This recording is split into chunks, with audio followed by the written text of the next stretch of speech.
back. Welcome back.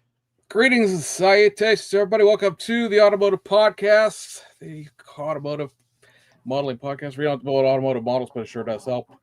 We're in a little state of confusion at the moment because our guest, Mr. Terry Jessee, is having technical difficulties, so we hope he will be with us this evening. If not, well, we're just going to plow along and we're going to have a great show anyway. So it's been a little hot minute here. We skipped last week's episode because I was out of town and didn't get back till late. And so we have like 3 weeks worth of stuff to catch up on here. Gentlemen, how have we been doing? Doing good. Sean, what have you been up to the last 3 weeks? Oh, I've been steadily working on my international travel all. My AIH truck, it got some paint on it. So Yes. Ooh, I did not see the paint part. I saw the last build of it, but I did not see the paint. Let's see if we can embiggen. So this is actually custom mixed, the green. These are Tamiya. I used, what is it there? I forget which gold. What is that? It is the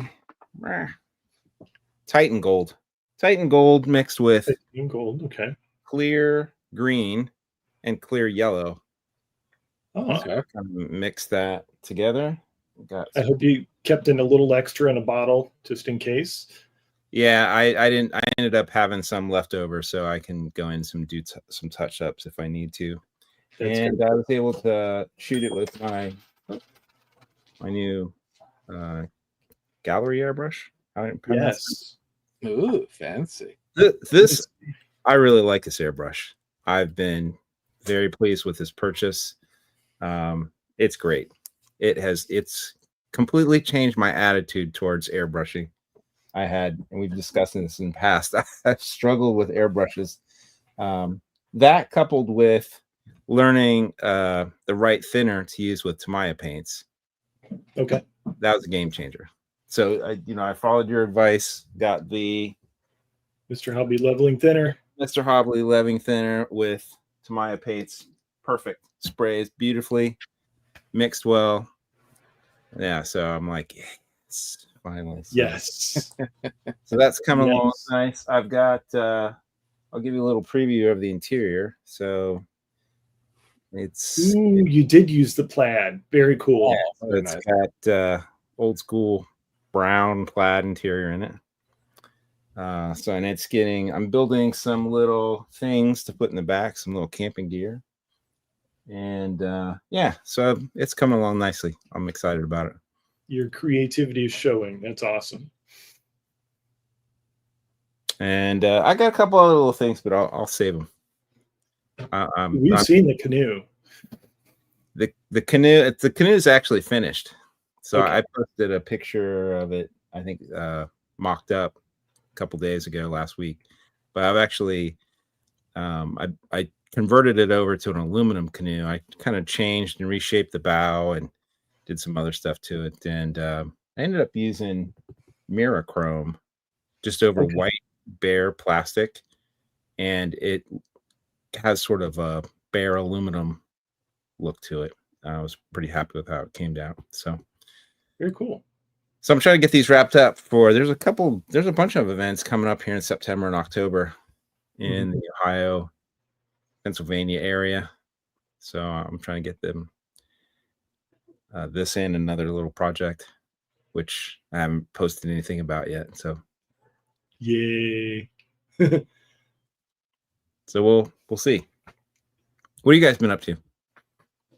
Mr. Chester? I'm still working on the Hasegawa Mazda RX-7.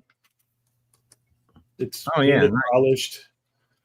Interior's painted, but now I have to mask and paint the chassis, which is I've been putting it off and putting it off and putting it off. Yeah, I don't like doing that. But one piece. Yeah, it's all one piece, and part of it needs to be black, part of it needs to be silver, and it's just a lot of masking. They make brush paints and brushes. One of these days I'll learn how to do that without making brush strokes everywhere. Maybe you can teach me that.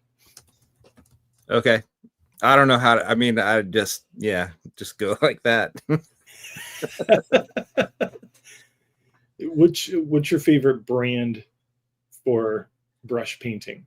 Pretty much to Maya paints. Really? Yeah. Okay. Yeah, because that smears really nicely for me. Yeah. I tend to paint, like if I'm going to brush paint something, I put it on really heavy. Okay. Because I just want it to flow out. And if I'm brush painting something, usually it's just detail painting. But if I'm going to paint an actual part, like full coverage, if it's a part that doesn't have a lot of detail, I don't know, like a wheel back or something like that, I'll just put it on really heavy and just let it flow so I don't have any brush marks. Okay. All right. Yeah. Okay. Yeah, just terrible at brush painting. I regret it every time I try. Yeah. I don't brush paint a lot of things. I mean, I'll usually spray paint most parts. But for something like the bottom of a chassis, I would detail paint all the parts by hand. Okay. All right. I'm a glutton for punishment, I guess. It'll take 6 hours to mask it, 10 minutes to paint it, and it'll all be done. Yeah, I don't have the patience for all that masking. Get off James's thing there. I'm sorry to report, it looks like we're not going to have Terry with us tonight. He's still not having any luck getting on there. So. Oh, that's a bummer. In the comment section here, Scale Effects saying Tamiya with their acrylic retarder works pretty well. I will agree with that. Comes in like a square bottle like the panel liner does. I think you should be able to get it here. I think pretty sure my hobby shop has it. It's not a Japan only item like some of the stuff is. Okay. Modeling Building Retirement saying the acrylic pens work nice without brush strokes. I almost but didn't buy the Gallery or Display. One of the two has like a metallic set that I wanted to peek into. I know I asked you if Gallery had sent you that stuff because I know you've gotten some stuff from them, but no, they didn't send me that. I'm looking for people who've actually like used it, didn't just get sent like, oh, I bought some markers. You know how everybody does with everything, right?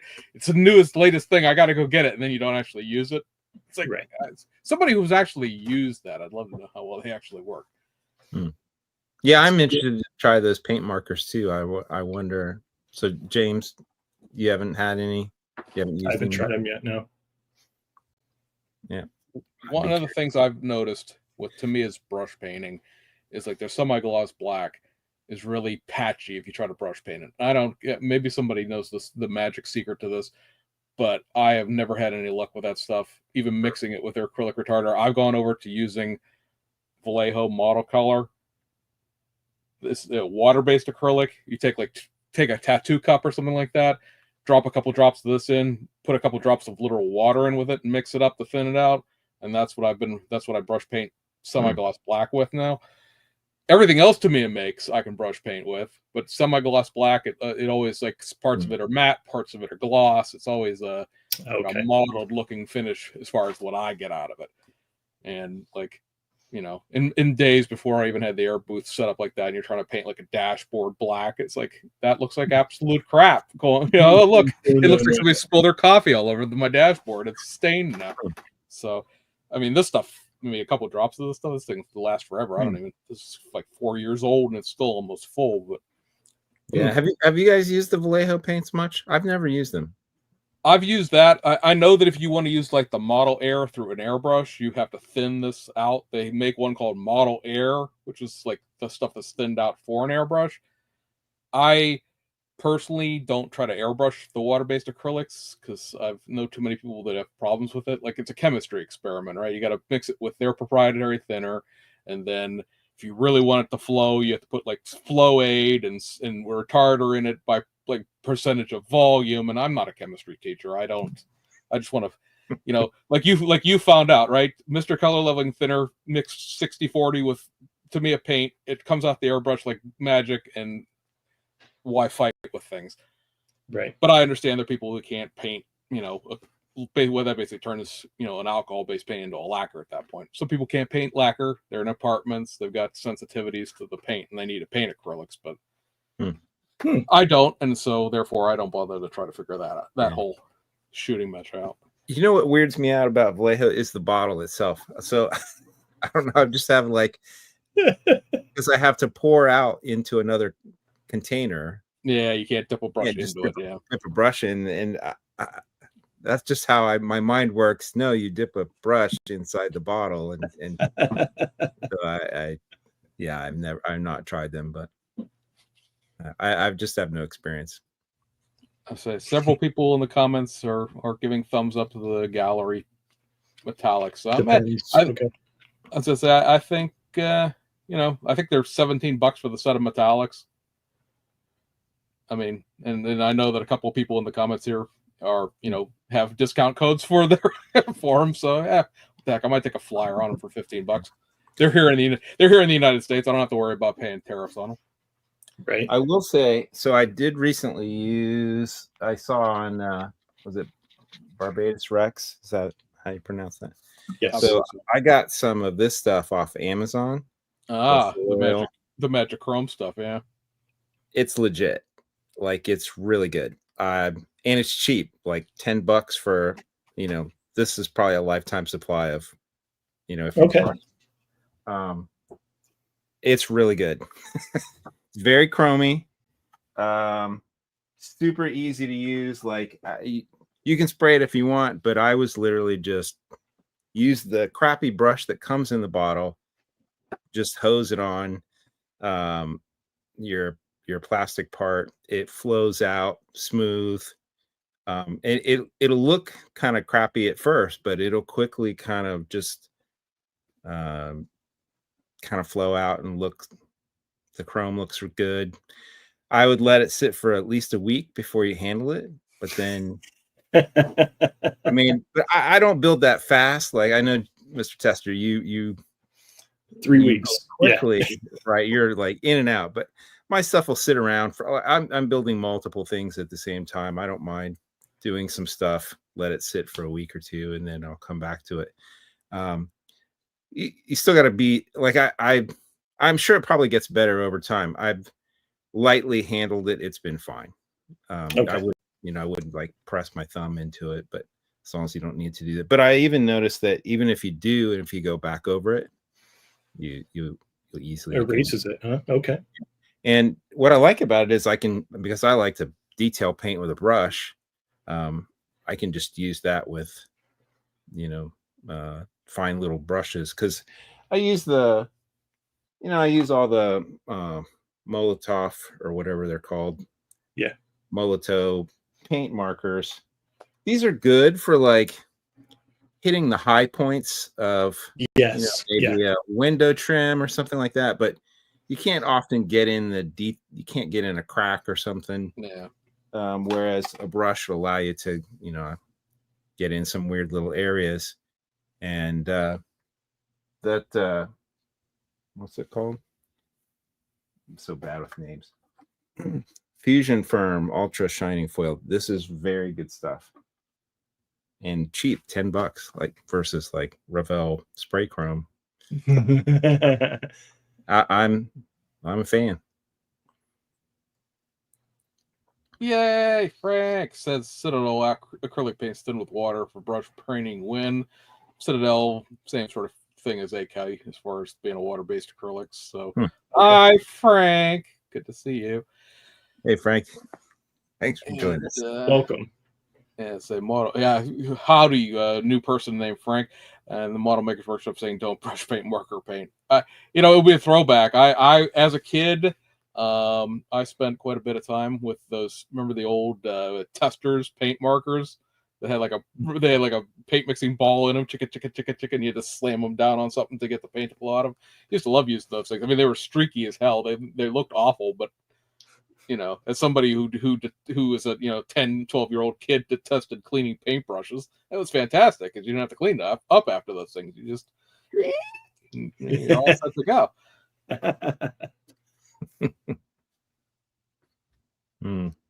Anything else? I see Trouble just entered. And Yes, I see. There's Tim there. So Tim Frank's up there. Go fight with him. Anything else there, Mr. Tester, as far as you've been up to? no, just selling Porsche kits. Those I Porsche say- Trains kits. How's that going? I say, is there any big news of an order being in for anything? Yes, actually, the Liberty Walks are going to be finished this week. So if you're interested, let me know. That's the Lexus kit, right? Correct. Yes, get in your orders for your Lexuses. Right. We were chatting earlier this week on or Messenger. You guys were talking about the shipping situation. What's the latest with that? Ask him. No, don't ask me. We're gonna. All right, strap in, folks. We're gonna be here for the next hour. No. So for people who don't know or never really paid attention to it, although you probably have known, now because it's been all over the internet, there was a thing called the de minimis exemption, which was created back in like the 1930s as a way to process things through customs that were of low value. The actual de minimis limit was like $10 back when this all started. Back when $10 was real money, right? And it got increased over the years, and it was $800 here recently. And as of the 29th, which is Friday, I believe, right? Yeah. Yep, Friday. As of Friday, I will this will be my solitary political commentary of this whole thing. The wondrous administration that is currently in place decided that they are going to cease the de minimis exemption for the world. It had ended for China and Hong Kong in the end of April, went into effect May 5th, but it was the end of April. And so after, I don't know, what would you say that was, James? Probably like a month or so. They had figured out a way, not around it, but to be able to charge what they needed to charge and not have it be a gargantuan expense, right? Right. The cost of shipping, at least on, because like James does all the PZY kit box stuff now for the United States. And so when they send stuff, I buy it off of Mr. Tester, because then I'm not paying a separate high shipping cost from China. I see him several times a year, or he can just mail it to me for like $6. So it's it's a much less shipment. I personally get my stuff from Alpha Model directly, and the cost of shipping from Alpha Model went up, I want to say about $10, which, given the fact that the tariff charge is 30% flat fee from China, and it should be $45. $10 is a thing. But having talked to those guys, they are eating part of that themselves, so they're not passing the entire charge on. Their theory is that they would rather sell the stuff and eat a little bit of the charge, because let's face it, you and I both know what these things cost to produce at this point, and they're not as much as they're charging, so they have a wiggle room to absorb some cost in it. Now, the problem that we're seeing this week with the exemption ending is not so much the exemptions ending. I know for anybody who's watching us from Canada or Europe or anywhere else, or listens to this back later, is laughing in value-added tax at us, right? They're all like, "Oh, you have to pay now." We've been doing that our entire lives. You send stuff to Canada, it gets dutied and taxed. You send stuff to UK, it's a gift, and then they get taxed anyway. So the major issue is that this was sort of just sprung, if you will, on it. I mean, they threatened to do it for everybody, and then it just became a China-Hong Kong thing, and now it really is for everybody. And so now we're seeing all of the international postal services being like, hold up, we don't know what we're doing, because there's not really clarity to this, so we are suspending shipments until we can figure out what's going on.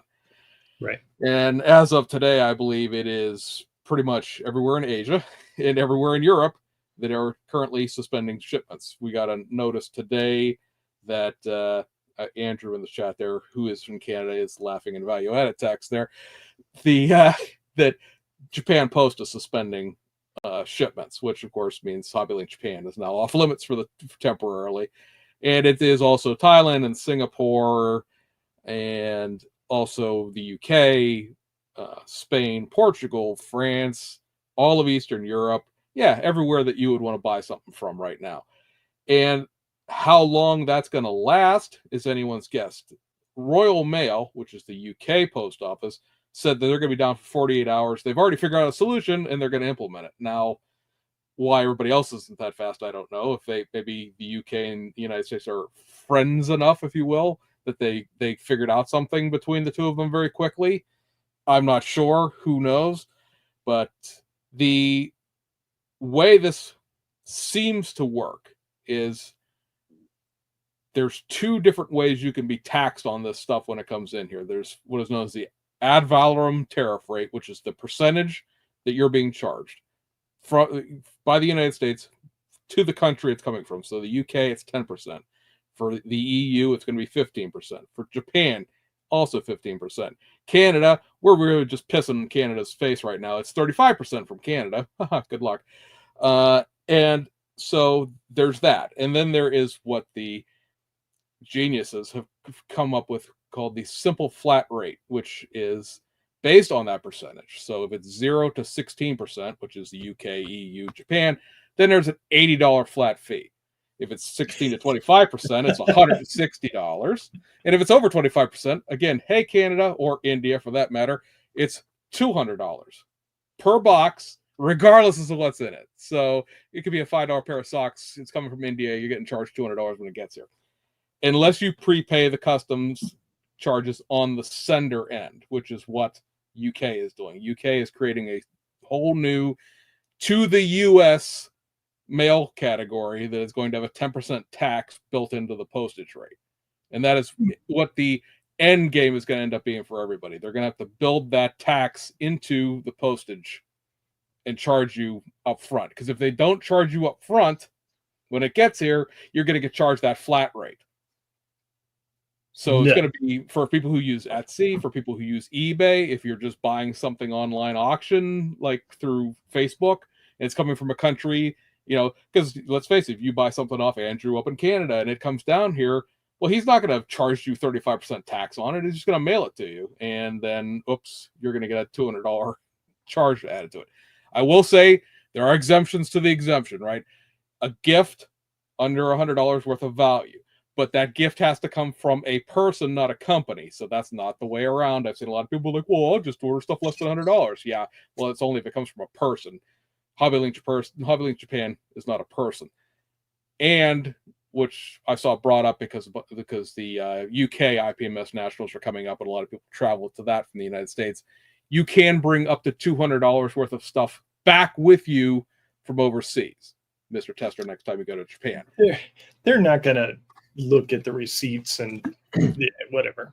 Are they? Probably not. Should you declare it? Probably should. So, I mean, you know, how much scrutiny that gets, I guess, will be, you know, in practice, right?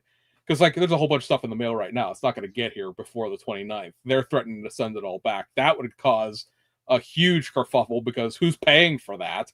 Like, all of these mail services don't want to take that mail back to the country it came from for free. They're going to be like, no, we're not taking it back. Deliver it. And then they're going to be like, well, here, Mr. James, you ordered a bottle opener for $4, and here's a $80 tax fee attached to it. You're going to go, I'm not paying that. And then it's just going to be in limbo and I guess be destroyed like mail that is unclaimed. But the flat rate thing lasts for 6 months. I believe that's February. And at that point, customs and the post office are supposed to have had their shit together enough to figure it out so that no matter who pays what where, you'll be charged the actual percentage when it arrives. Do you believe the federal government will figure this out in 6 months? I don't. Yes. Anyways, long story short, it's going to be the international trade court said that the administration can't do any of the stuff they've done. It got appealed to the federal appeals court. They probably are going to say that it can't be done. So it's probably going to go to the Supreme Court. Good Lord willing, what that's going to end up being. Bottom line is written into, and I'm not making a joke here, it's literally the name of it, the Big Beautiful Bill Act. You may recall this over the summer. The de minimis is going away in 2027 no matter what. It's in that law that it's going away. Now, would it obviously been a much smoother transition if you gave a 2-year runway to the end of this? Everybody could have figured out what they were doing instead of having it be a knee-jerk reaction in 2 weeks? Yes. But, yeah. I've got to see a lot of people saying, well, it'll go away and they'll fix it. They may, but it's still going away. Unless there's some major change in how the winds blow, as it were, the minimis is a thing of the past. It was a Biden thing. They were going to get rid of it then, and they never got around to it. So We'll see. So yeah, can they really inspect 1 million packages a day? Probably not. Some stuff going to slide through, yeah, but the threats are the threats. Oh, we'll have to find new ways to get things to build. but it won't be new stuff. That's the problem. Yes, build your We stash. all have obviously. stuff. We all have stuff, but new stuff is always better than what you already have.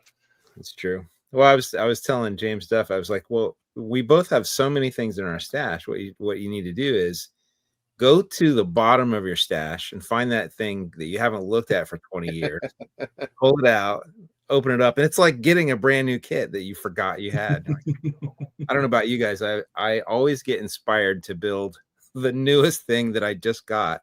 Like I've got a mountain of kits, and never fails, the one I want to build is the one that I don't have, and I get excited about it. And then but there has been a couple times where I've like, oh, I forgot I had this kit. Oh, this is a neat kit. You know what? I'm going to build it.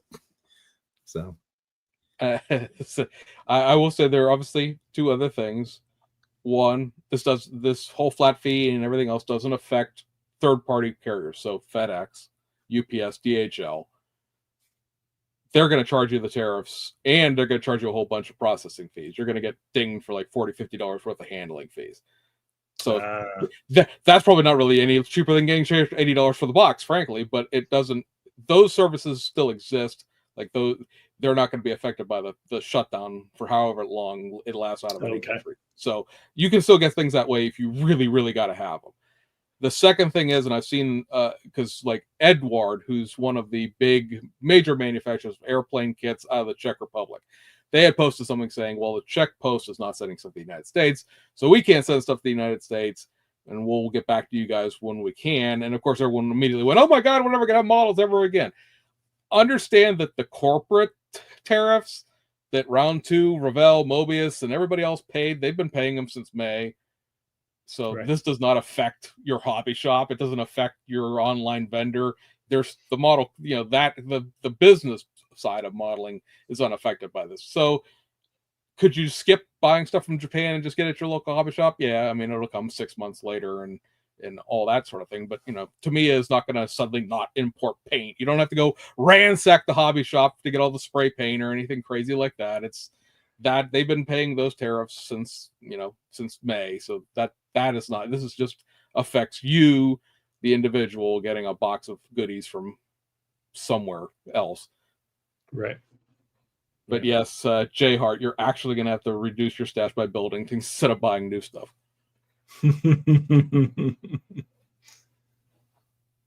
And I happen to have one of the U.S.'s largest collection of untariffed Japanese model kits, if anybody's interested in buying some.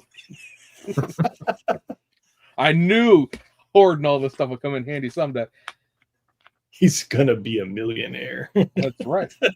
Hey, I sold it. I went on to a Facebook auction and I sold a Japanese model kit in an auction site that normally doesn't buy import stuff for what I paid for it. That's how desperate times are, and it hasn't even started yet. So, take that.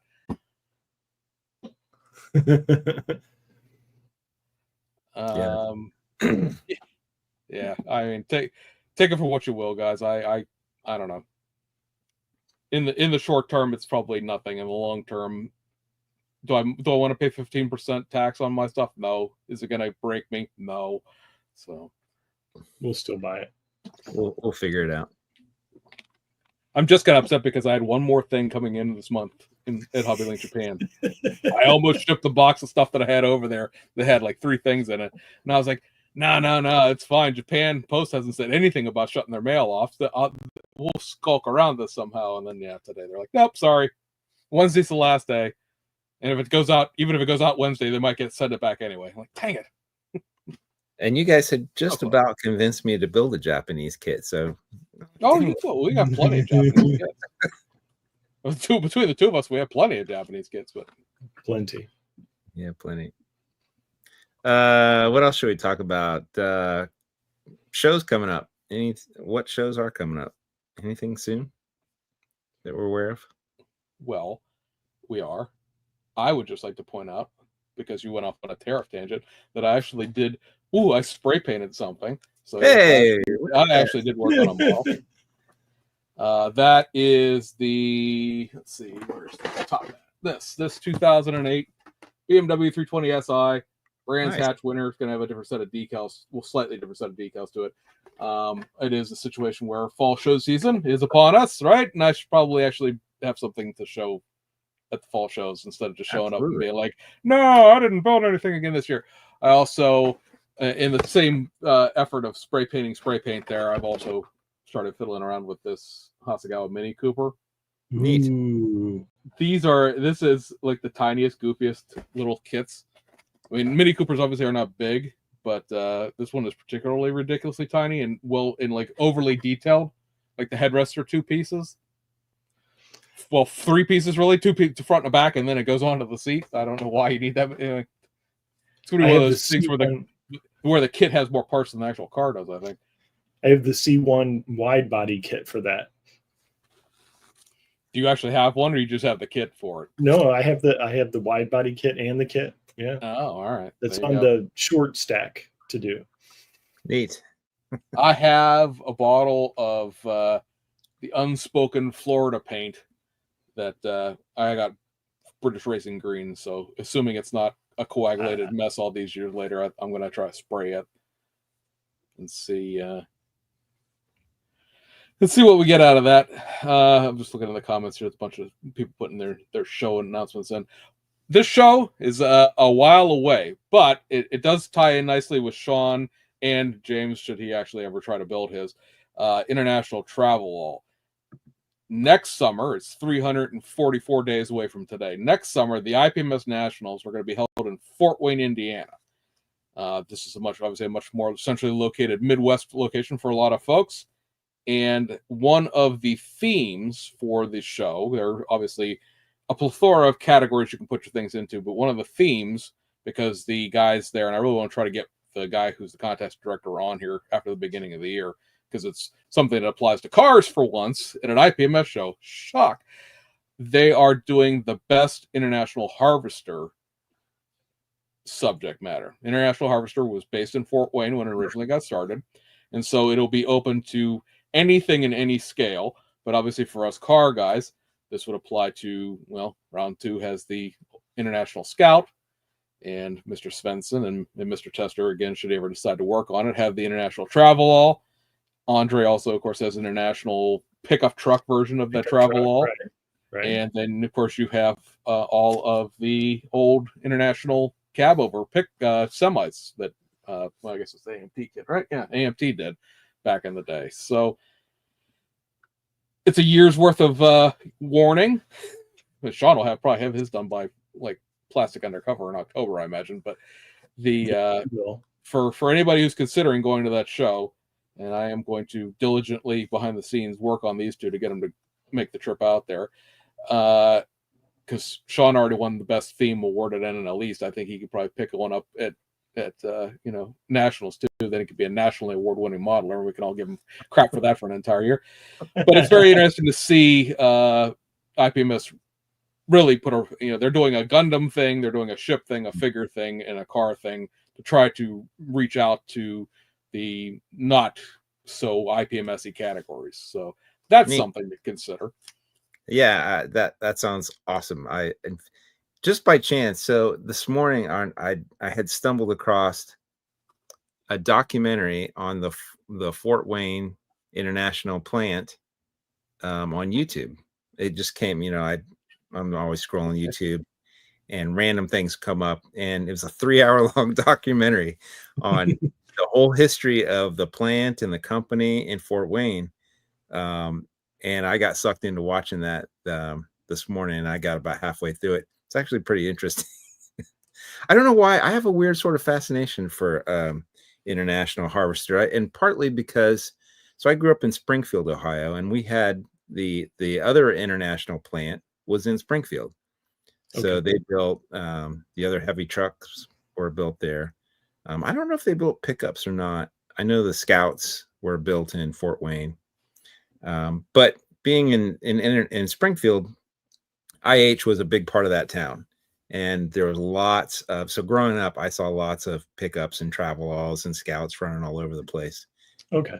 So I feel it. I think it's just sort of embedded in my psyche of the international brand. And when Mr. Tester had printed out the travel, I was like, oh, that thing's amazing. I gotta get one of those. Like it was just, and I had built a Scout a couple years ago, and so I'm that's pretty cool that the IPMS is going to do a theme for International Harvest. I'm going to put that on my list now.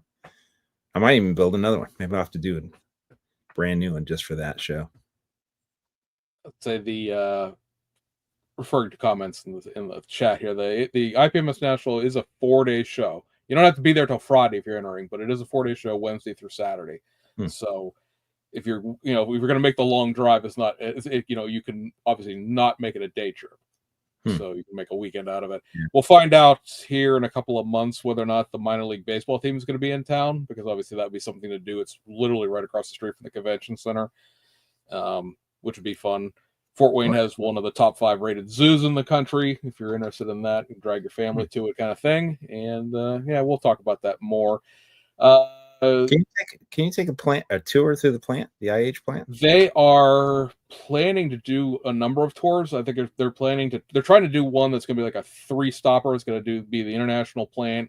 It's going to be the GM plant, and then also the Auburn Duesenberg Core Museum. Oh yeah, Auburn. Nice. So that'll be like, there's like 2 or 3 of the tours right now are car related, which it's just that part of the country, right? Oh, there's so many independent automakers back then. I think they're talking about. Is the Studebaker plant like a museum at this point? I think they're talking about something about that as well. I think the Studebaker plant's up towards Auburn there someplace, but or I know they were in South Bend.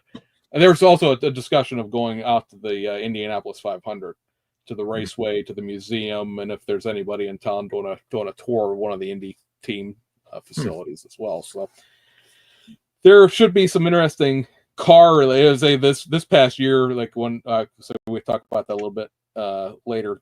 I went down to Virginia, and it was like, oh, go tour the Battleship Museum and go tour this other IPMS related thing. And I was like, it's neat, but I mean, I went to the Strategic Air Command Museum when it was in Omaha, and that was really neat because there's giant full-size nuclear bombers in that building. It's an old series of hangars. It's planes you would never see anywhere else, but it's not a car. Far too many tires on these things and these little beanie things. I thought those went on hats, but also in the show, in the comments here, people saying, obviously mentioned Plastic Undercover. Yes, there is a show coming up in Akron in October. We plan to, in 2 weeks, I believe it is. Yeah, not 2 weeks, 2 episodes. 2 episodes from now, we're going to have Jeff Blumhoff on, I should say, who is one of the organizers of Plastic Undercover. So we will be covering that show in depth for anybody who's interested in the show that, I guess, in the long term, probably has the potential to sort of take over for the original NNL in Toledo. It's not going to be in heavy Toledo. hitters last year.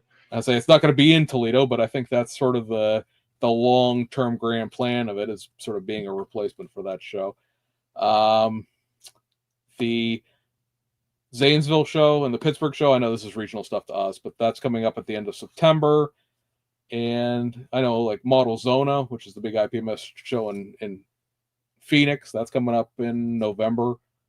Cleveland Model Show is coming up at the beginning of November as well.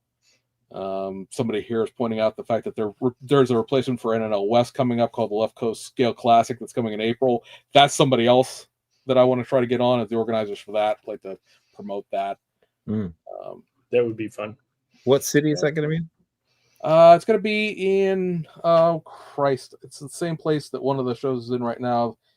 It's in the Ventura County Park, and I think that's I think it's Ventura, California. I think that's what city that is. But it's gonna be in Southern California now instead of, because NNL West was up by San Francisco before, was right outside San Jose. Ventura. So, Okay. yeah, Ventura. Yep. So I was gonna say I know it's the Ventura County Park. I didn't know if it was actually that was still within the city of Ventura, if it was someplace else. But yeah, there's all that stuff, and then of course NNL East coming up. I guess I would be remiss to not mention, of course, Acme, Atlanta Southern Nationals. That's coming up in October. So that's one that a slew of people will go to. Maybe next year. I don't know. Maybe I'll try. I've never been down to that show. Maybe I'll try to. It's one of those things of like it's just far enough away to have to make me take vacation for it. You know, it can't make that trip up and back in one day. Right. Trip. Texas Scale Model Expo is October 18th in Denton, Texas. All right, thank you, Justin. And Justin, also to your earlier comment, I won't go down that road too far, but yes, I did. At one point, he and I talked almost every day, and then he went crazy and screwed everybody. So yeah, that was awesome. That would be for your paint reference there.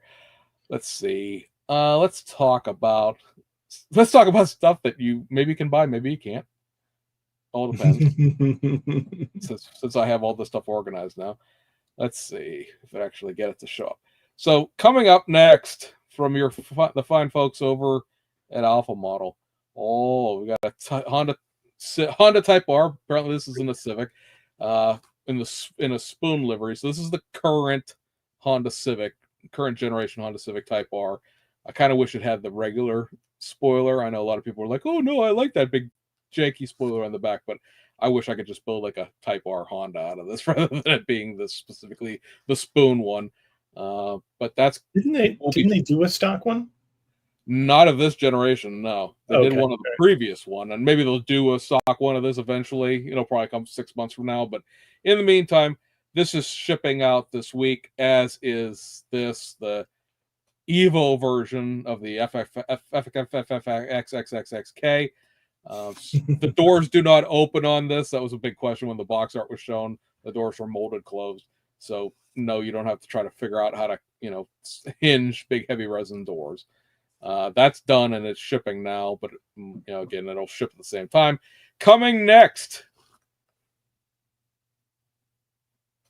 an SUV for James to hate. James hates SUVs. Ooh. I don't know why he has an SUV. I have an SUV. What do I want to build models for? This is the Aston Martin DBX 707 here, signifying the amount of horsepower that this has. I was talking to some of the British guys today, and they're like, "I would not buy an Aston Martin SUV." I'm like, "It's in case you have to take your kids, and the whole point of having an Aston Martin is to not take your kids anywhere." I said, well, maybe they have cricket practice. I don't know.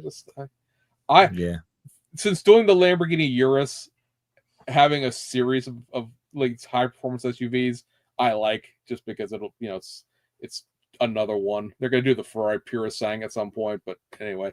And then the other one that's coming out next month is the M3 Touring. So everybody loves station wagons so much. So yeah, hot rod wagons. I hope they do the M5 as well. I'm trying to talk them into doing that because frankly the M5 is way more impressive. It's like 797 horsepower wagon. Yeah, the M5 Touring is a if I hit the lotto kind of car, because like, hey, I need to haul all my models to the shows right at 110 miles an hour on the turnpike. So, but it's the M3s are the only way that big goofy girl looks good on the 3 Series, as far as I'm concerned, because you get the rest of this bumper, this aggressive bumper with it. On the regular 3 Series, it just looks goofy, like it has somebody punched it in the nose, but. on the Touring, on the M3s, and especially the race car version, I think it looks good. Let's see what else. So Aoshima, hopefully by December we'll be able to actually buy this. Aoshima has announced the next version of their new Tool 180SXs. These are going to be BS Sports tuner versions, much like the Urus ones that are coming out at the end of this month. There's going to be 2 of them. The differences are going to be between the wheels and the different kind of rear spoilers you can get. Hasegawa announced a new tool, Toyota Soar, which is sort of the coupe version. And I'm saying that just for you, Frank. I'll be still watching a coupe version of the Toyota Supra. These were basically Toyota Supras underneath. They had the Supra engine, Supra running gear in a more upright body. This is a late version, so technically it's like 2 years later than the one that Tamiya did way back when. That okay. That has an engine in it. This will be a curbside, obviously. This is scheduled for October, so again, hopefully be able to purchase it by then. And then that'll dump us into the pictures I took at the IPMS Nationals. So for people who are like, foreign stuff, stop talking about foreign stuff. Fine. Here, have some domestic junk. We're at the Revell booth here, and this is the little sort of display board they have up.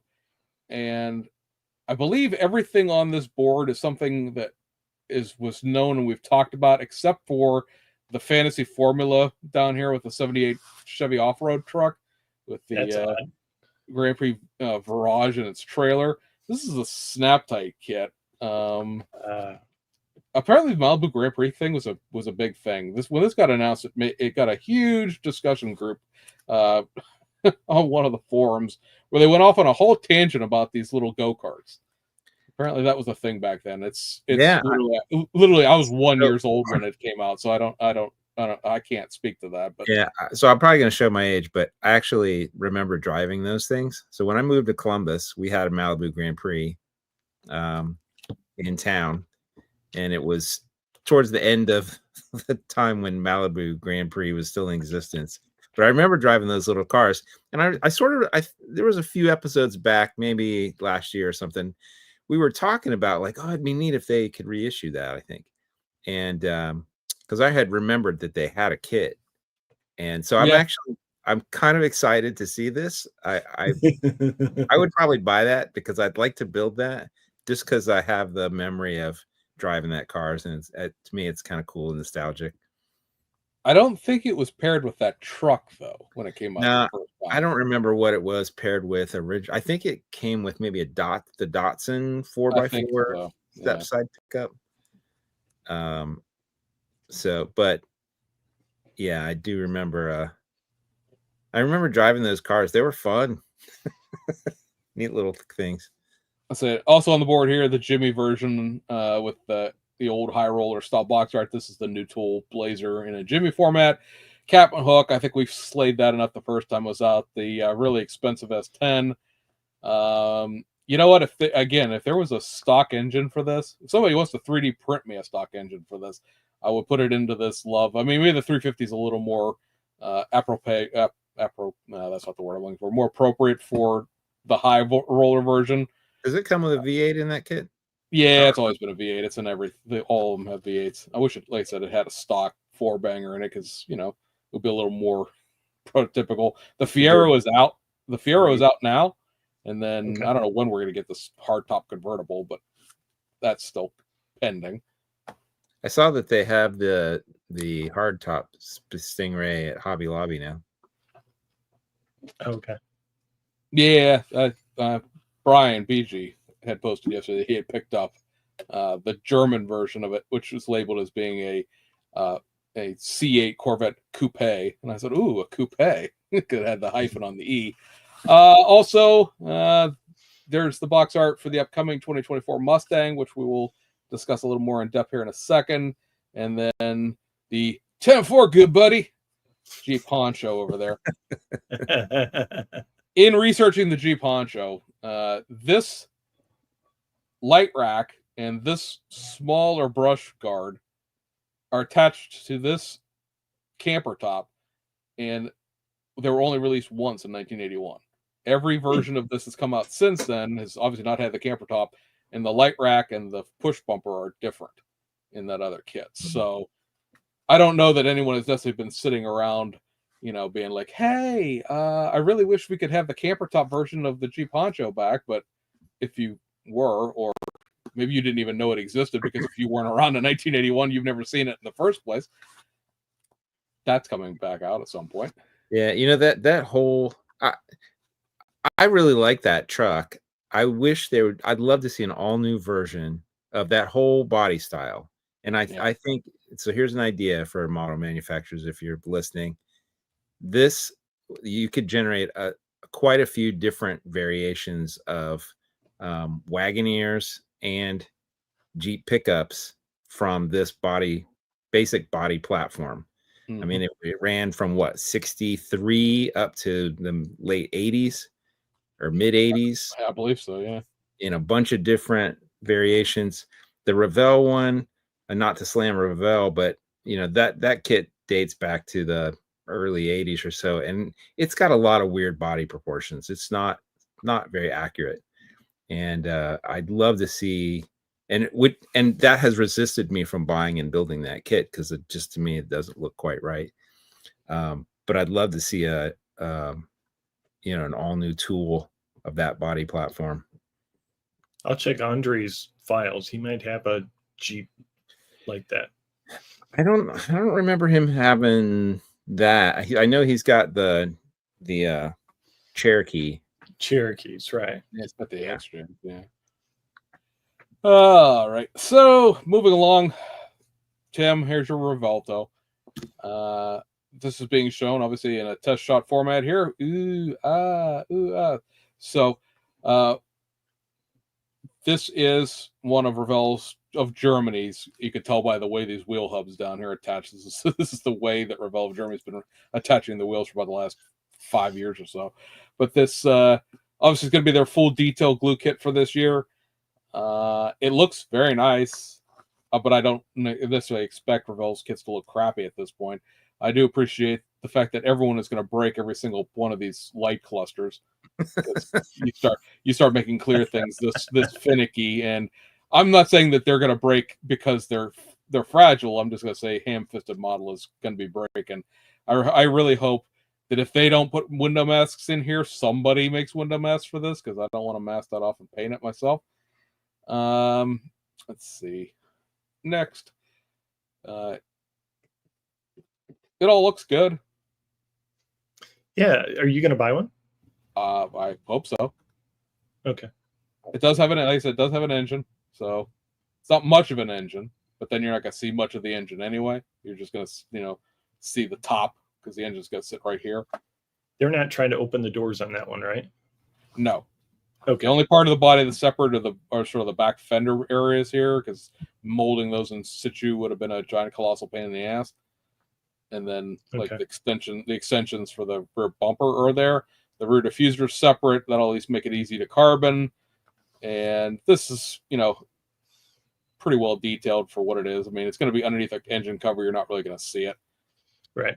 A lot of masking work for Mr. Tester. Yeah, Mr. Tester better figure out how to brush paint. But if you look at like the engine cover here, the only thing you're going to see is like the very top of the intake. Okay. It's going to be squared off. And let's see, go back there. So this is what the actual model's going to look like. You see this clear piece sits. It's a cool car. Yeah, it's a good looking car. Oh, that's one of those clear pieces that has a decal of a mesh, right? I'm going to assume it's a decal of an LED, because this is lighting on the real car. Oh, okay. All right. Like this is the headlights in here, but this is all lights up as being amber. And then there's the back, so you could just see the top of the engine, the top of the intake through here, and that's going to be it. And then it's got these LED taillight things going on here. Crazy. I don't realize my photography is not great. I'm on a floor and crappy lighting with a cell phone here, but yeah, it's enough to convey to you what it looks like. Like I said, this piece right here is going to be separate, and then this little piece here is separate, and then obviously the front rear fascias are separate. But overall, it looks really nice, and it's again, it's full detail, and it's glue, and it's all the things that everybody always wants, and it's a Lamborghini. You don't have to pay $150+ to receive it. And it's in the U.S. boxing too, so it'll be even cheaper than like the Revell boxing is. Yeah, that's cool. And then the other one that we're showing off there is the Mustang, the 2024 Mustang. Now, before anybody even gets started, yes, I realize there's not a hood attached here, but this is a curbside. There's not an engine in it, so get that out of your system now. Yes, also just so they can make different versions. That's all. exactly. Also realize that everything is molded to the chassis. This is very promo on the bottom. The 69 pieces here are for a lot of the other things that go into it. So you have a hood here. What I do like, in fact, is that the hood vent is separate from the hood. So painting this doesn't mean masking your whole hood off. Yeah. Huzzah, hooray. They are two, you'll notice here, there are two trunk lids because the spoiler is separate. So you can build this with a wing or without it. Okay. I think is a nice touch. You don't have to try to fill all this in. There are two sets of, you're going to see there's two sets of mirrors in this kit as well, because the European version of this uses a different set of mirrors than the American one does. I did not realize that, but someone informed me. There are also two different grills here, one of which is drilled out for the European license plate. Or I guess you'd use the American license plate as well. But you don't have to put a front plate on. I think that's nice, right? Because, hey, who wants to put a front plate on a Mustang? Not in Ohio, we don't. That's right. And in Pennsylvania, we don't even run a front plate. So, yes, everything is molded to the chassis, even like the brake is. Yeah, paint it black. Very basic, but like, you know, it's. So the rumor is that the reason that the Fords don't have engines is because Ford won't let the data out of their hands. And so they won't supply data to the manufacturers to be able to replicate the engine. There's partly, I'm guessing, is partly why it ended up. I'm sure if they had the desire, they could go in and do their own CAD modeling and sort of, figure it out. But yeah, they're not giving it up evenly, nicely. Yeah. So like if you notice the round 2 stuff, like the Bronco doesn't, it's a snap tight. Previous Mustangs from Revell have been snap tight or snap and without engines. And I think that's partly because of the CAD data is not available to be able to replicate it. If you really wanted to, Moto Boss on Colts 3D does all the recent Ford power plants. You could just print one up, but then you got a monster to cut that one out. Yeah, I would say, first of all, I don't think anybody wants to build the engine on the Bronco. If you've actually seen the engine compartment of that, it's a whole fistload of tubes and wiring that would be impossible to mold. The other thing is the 2014 Mustang, the build and play, had like a 7.7-part Coyote engine in it. Somewhere floating around Revell is the CAD data to put that engine in. Now, I don't know that it looks exactly the same in this as it did in 2014, but the base engine is there anyway. At least it's not a 7-part snap tight kit. So there's that. This does come with 2 sets of wheels, which we'll give you like a better look at in a second. So you have a choice of like the 5-spoke Starry wheels and then a set of Maggie looking 5-spoke wheels. Here's the other set of mirrors. So there's 2 sets of mirrors. There is basically 2 clear pieces here, the taillights and the headlights. So hey, at least those are like clear parts this time, guys, instead of that weird thing they did to that build and play where it was like stickers. Isn't it like a sticker, right? Yeah, it was a sticker. The interior is going to have separate door cards. So this is, a little Aoshima snap tight, technique there where the door cards are separate. I appreciate that. Yeah. This right here will be the chrome tree. So it's the headlight backs and the mirror faces. And then down here I took these like horizontally and flipped them, but you got your dashboard, you got a headliner for the inside. So I mean, it's got some detail to it. The seat backs are separate. So they put the money where it pretty much needs to be in the interior and the exterior where you're going to look at it. And so it'll look good on the shelf. That's all. So this is how it builds up with. This is how it builds up with the Euro bumper and the Euro mirrors and the spoiler attached. Looks good to me. It looks like a Mustang to me. Yeah, that looks awesome. When they first introduced that body style, I was not a fan at all, but it's grown on me. I'm really starting to like it. It's got some really unique, interesting body lines. I especially like that deep cut V through the taillights. I think is really kind of cool looking. And so I'm excited about this kit. I would get one. I'd build it. I'd hot rod it in some sort of fashion. I think it would look neat with sort of some retro Boss 302 sort of graphics, and There you go. Put me down for one. Revell, if you'd like to send me one, I will happily build it. They don't listen. Yeah, it's okay. I have to say, it's gotten us suddenly and it's a shame Terry's not here. We got a lot of play and lake commercial now because so many states have bought these for their state highway patrols. Virginia just bought a pile of them. Florida has them. Texas has them. Arizona has them. California does now. Alabama, Georgia, North and South Carolina. So all of the departments that back when we were kids that used the 5.0, the Fox bodies, they've gone back out and purchased these. And for the most part, they don't run light bars on them anymore, so you don't have to worry about like sticking big, goofy, ugly lights on the roof. Somebody could 3D print up some LED modules for the roof, for the visor liners and stuff like that. You'll be, ready to go. Yeah, I wonder if they're gonna. I mean, that would be an easy second version of that kit. Probably a couple of police car parts. I posted these on MCM, and of course, everyone was like, "Well, the next version will have an engine." I just want, again, for the S and Gs of this, everyone to take a look at how this is tooled up for everybody who thinks that's a great idea. You understand that basically this is going to have to be a whole different model kit.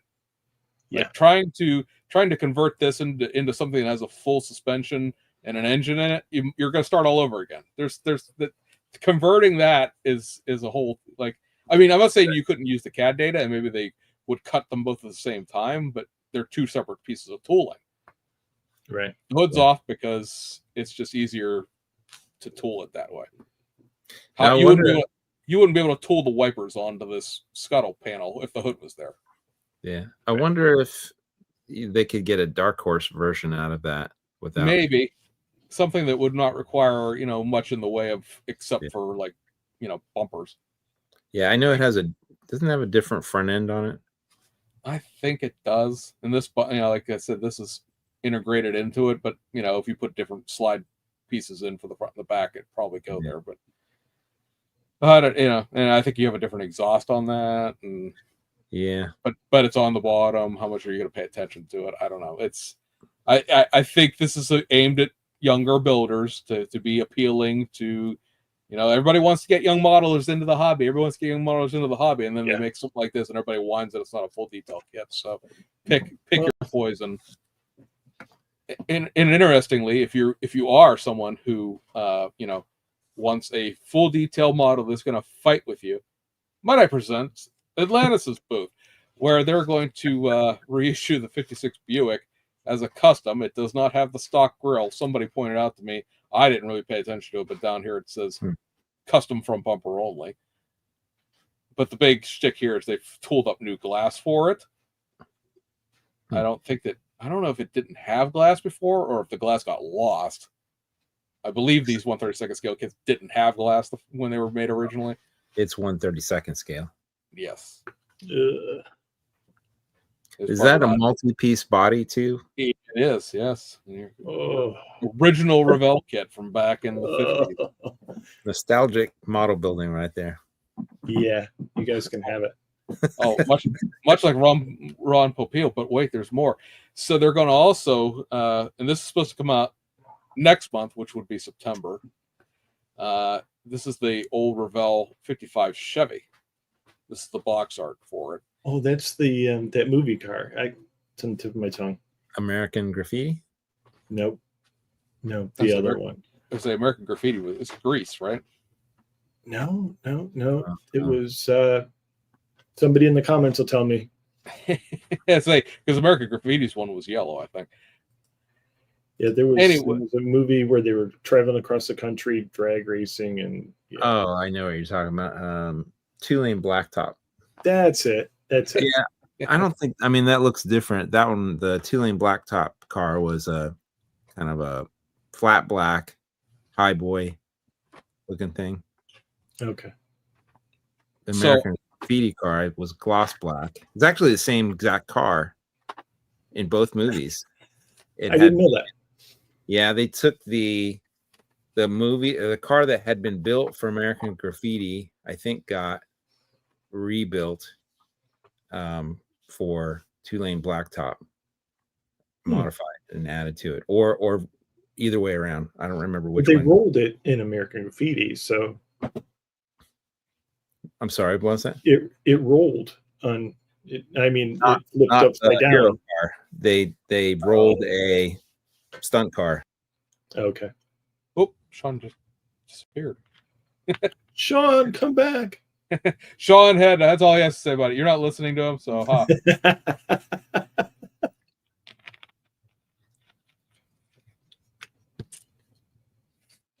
Nope.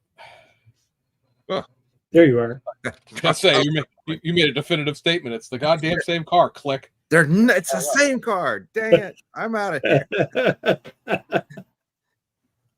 So I will admit, this car gives me all the heebie-jeebies because this is the car in the hot rod pack of the 1980s that came with 3 of these. It was like the 55, the 57, and I think the 54.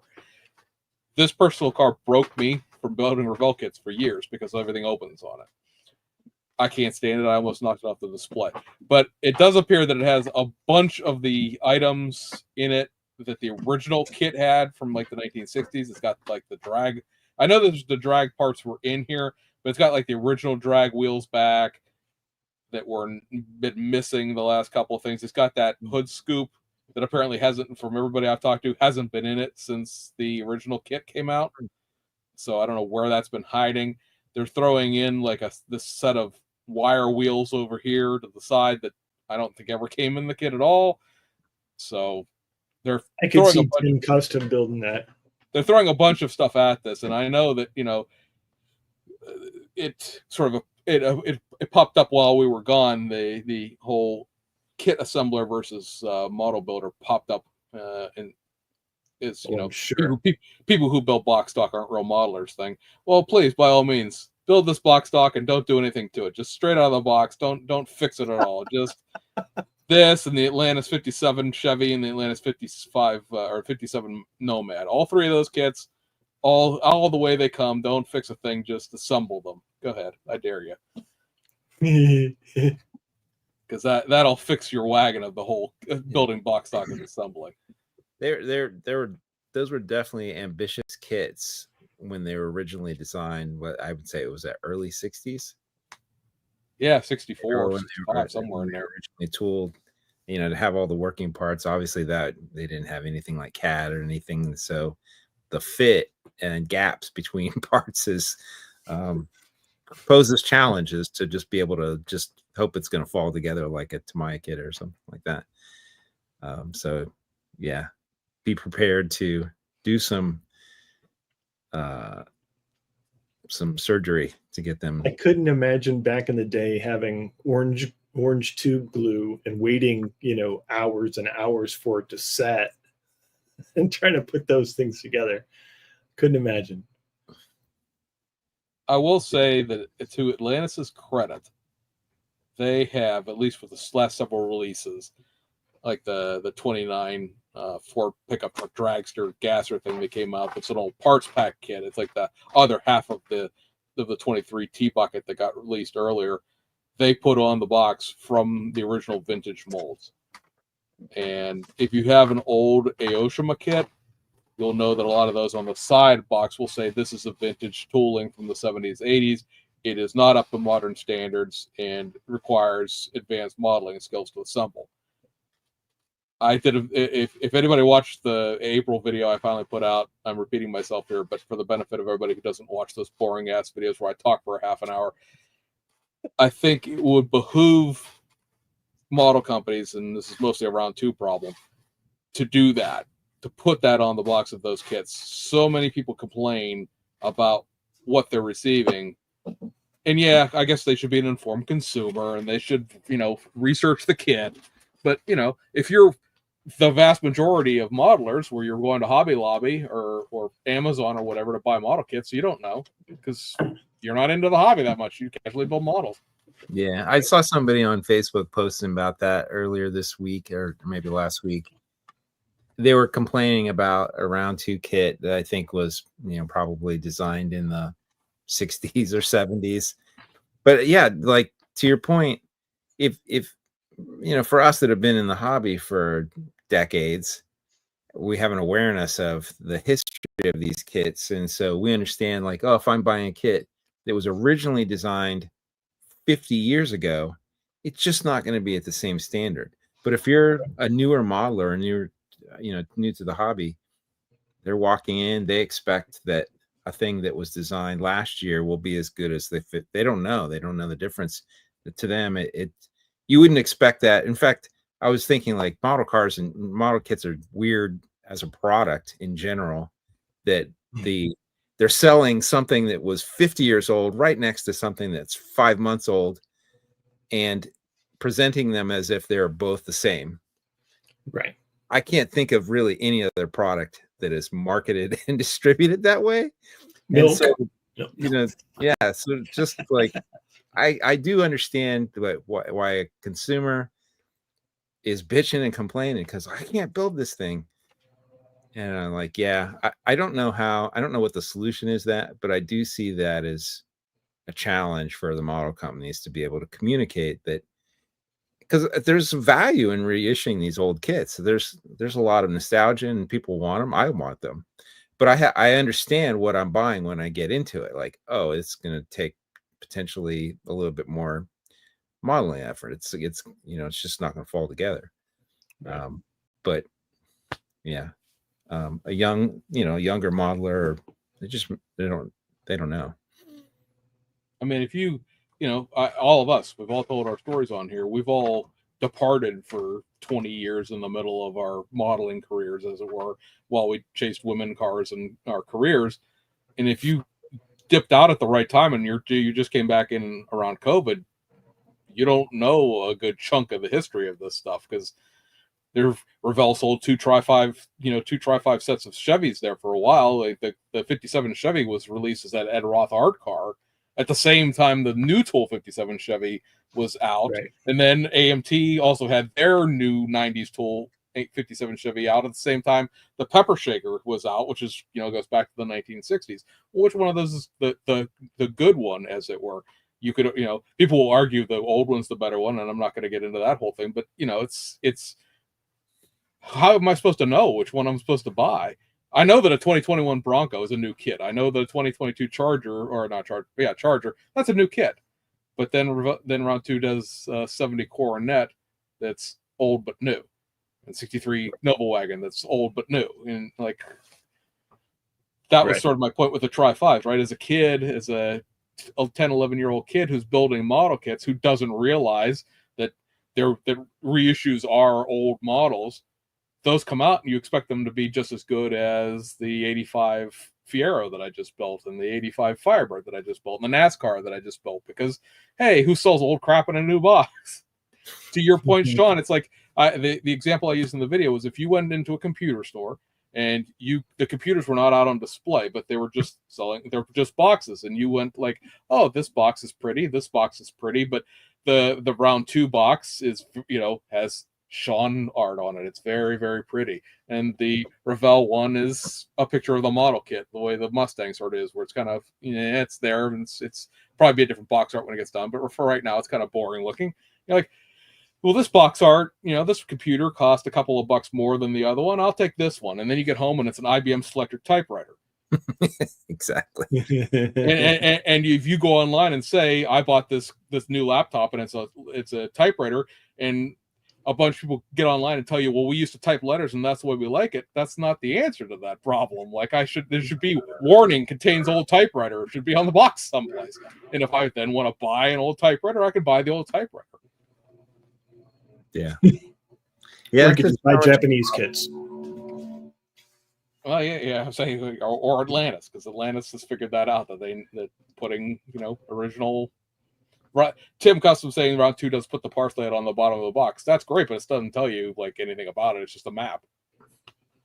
Yeah, it doesn't that unless you're like clairvoyant and realize that a bunch of sprues all over the place means old, and connected sprues is 90s, 80s, 90s, and newer.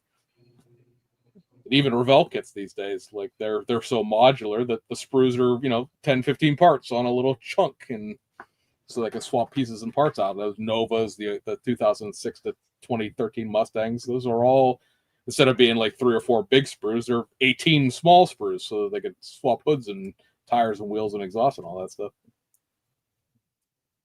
Tim says, bottom line is it's an impulse purchase versus an informed purchase in today's world. Anyone has the ability to figure out. They just have to do it. You're right, Tim. That is true, but you have to understand, I mean, as far as how I look at this from a business aspect, somewhere around, and from talking to like Ed and other people, somewhere around like 80% of the business that they do is still to casual modelers who are picking stuff up off the shelf.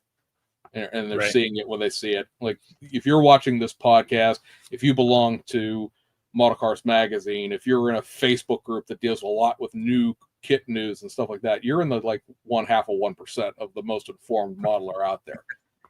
If even for as great as ScaleMates is, it's not right because it's been created by modelers, and modelers half the time can't remember anything. So the timelines are all screwed up. I was just reading MCM before I came in here, and there's a whole debate as to which blazer is coming out of MPC and with a Coca-Cola logo attached. It's the Snap Tight kit, obviously, because that's the only MPC blazer that exists. But somewhere in ScaleMates, the Revell blazer and the MPC blazer are intertwined, and they say they're the same tooling. Well, they're not. And I don't have the wherewithal or time to go fix that. I mean, I'm an admin over there. I could go untangle that knot, but no. Like you go on ScaleMates, the dates are wrong. The kits are in the wrong order. I just did one of the other monthly videos, and it's like I don't know what box art this represents year-wise, because by kit number it goes between 64 and 75, but no one has an entry for this. Like it's just question mark. I don't know what year it is. Nobody knows what year it is. Huzzah! It's like, you can't expect casual guys to be like, oh yeah, I would imagine. Let me scroll ScaleMates and see how old this kid is. Well, I mean, if you think about the probably 80% of the people that buy a kit at Hobby Lobby, those are not hardcore modelers. Those are, kids that are doing something on the weekend with their parent. They maybe get it as a gift. I would imagine the largest percentage of sales are to people that are just not informed modelers like us old guys. So, yeah, I'm sympathetic to people who open up a box and are surprised by, maybe something they didn't fully understand they were buying. I think the thing that frustrates me. And it's not obviously nobody in the chat, not picking on you, Tim. It's the these modelers, all they do is complain. Well, they bought it. They're allowed to complain about it. That's how that works. If you complain about something you don't own, that's one thing. But if you purchased it, you have the right to, is it over the top and probably a little rambunctious at times? Sure, suck it up, build it. You bought it, but I think that just throwing a little notice on there somewhere doesn't have to be like in 72-point font across the box art or anything. It just, this is a vintage tooling. Have it because like you said, there's a whole bunch of round 2 kits that are coming out at the end of this year. Now that they've figured out their tariff thing, all the kits are coming back out. And if you bought, let's see, the 97 Cobra Mustang is being reissued. Well, we all know that's a 90s era tooling. And at the same time, the old 49 Mercury is being reissued. And that's from like 1963.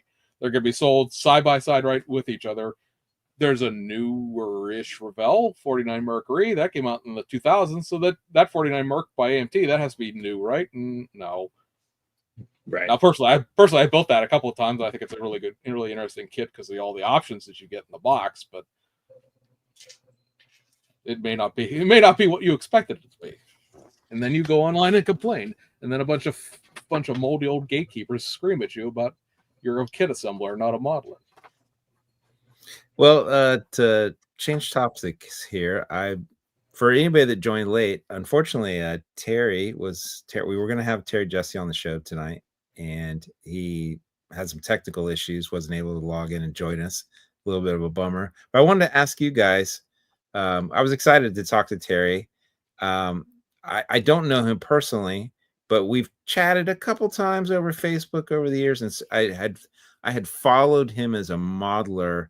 He was very inspirational to me, and through the pages of Scale Auto, and I knew of his work there. In fact, I was excited. I actually dug out my vintage Scale Auto magazines that had the cover of the cowboy Cadillac, and probably one of the most famous models he built.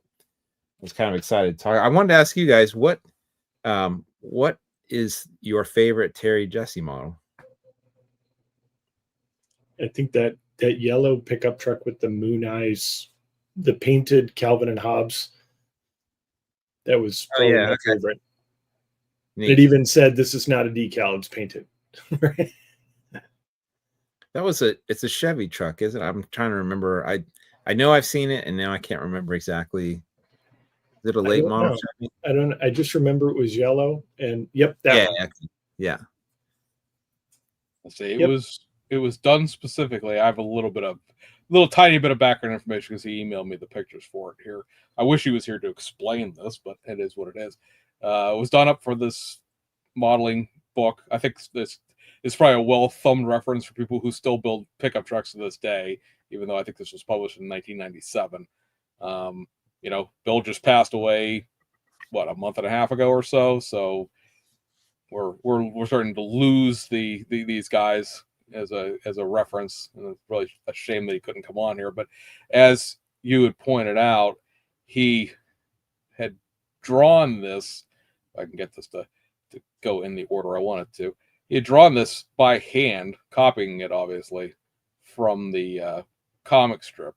He was saying in the email that you could see that it has the smudges on it from where he was erasing eyes, and it has the pen marks and things like that. So he drew this as a sort of a copy of the comic strip, and then went through several renditions of it to make masking sets out of it, and then went through and painted like each individual section of it.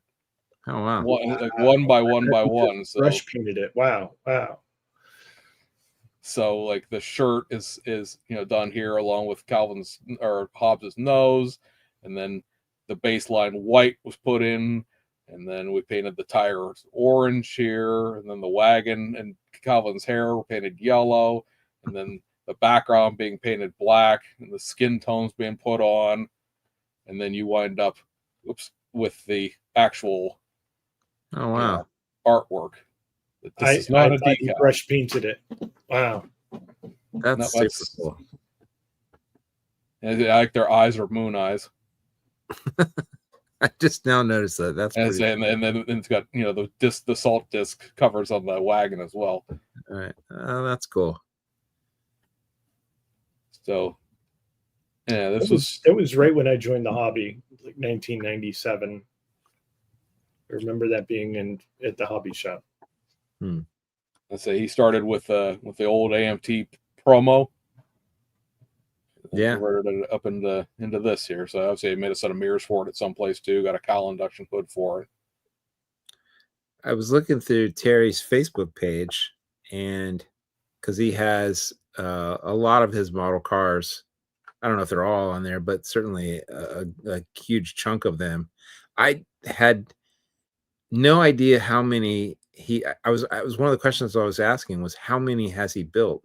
There's literally hundreds of things there that are all different and really neat. Like he's one of those modelers that is kind of hard to define a style because he's built a huge range of things, tons of police cars, and he obviously, for those of us that remember Scale Auto, he wrote the light commercial column and featured a lot of police cars and light commercial vehicles, but he built a lot of other things, hot rods, low riders, just all kinds of stuff. Very prolific modeler. So I was telling these guys when we were trying to get him scheduled. We did get him scheduled. Like I said, tech problems got him in the end there. That scale auto enthusiast, as somebody who's coming up as, a guy who's a kid who was building a lot of police car models. I believe he was a sheriff's deputy in Montana, was his actual day job.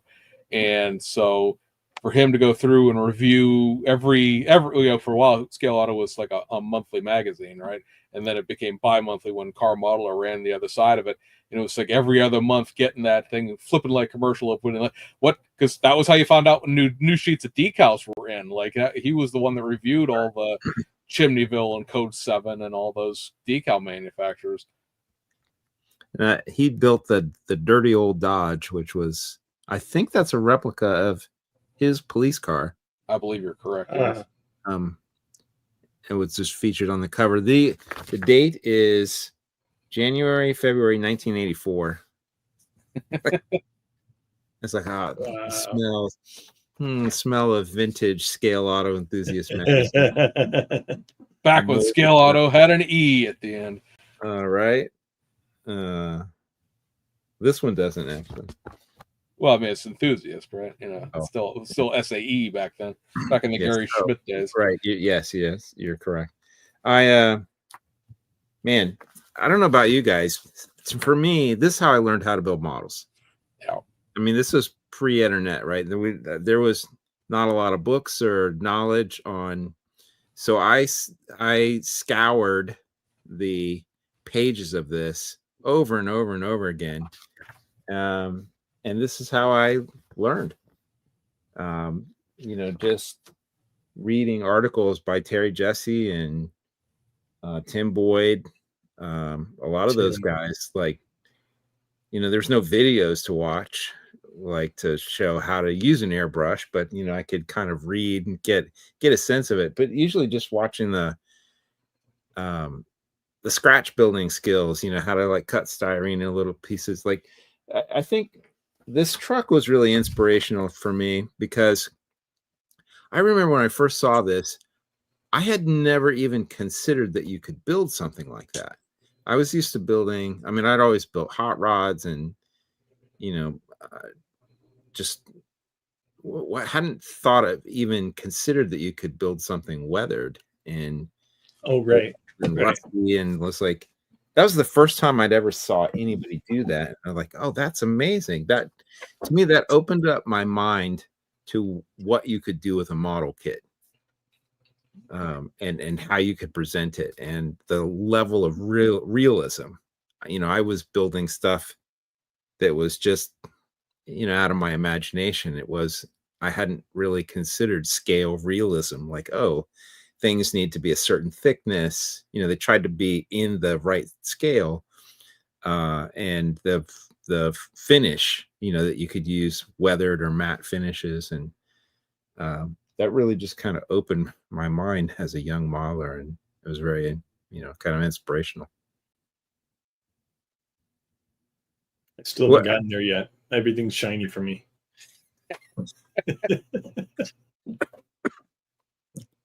I haven't done a lot of weathered stuff over the years. I've done a couple. And I really enjoy kind of doing weathered stuff. But I don't know.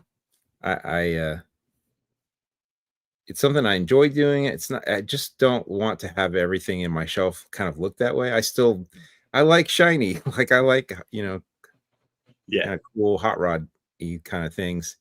But I do appreciate the times that I've been to the IPMS, I would kind of wander over and look at the tanks and the aircraft, and and it was kind of, I was amazed at the model building craft and skill.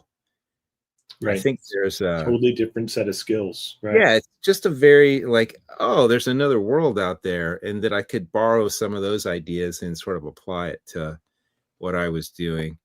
I would kind of take little elements and pull that into what I was doing, not trying to, wholesale borrow everything, but certainly using those techniques, inspirational. What were your sort of inspirations and influences when you were first starting building? I was Scale Auto, I would buy every episode, every issue, and Yeah. just kind of made mistakes and figured it out for the most part. Yeah. You can't just paint an engine any color. I think this should be blue. No, it's a Ford. You can't paint that orange. It's got to be blue. Yeah, reading the story, like, so if you see up in those red and blue binders up there, Yeah, that's my Scale Auto collection. So that it goes back. I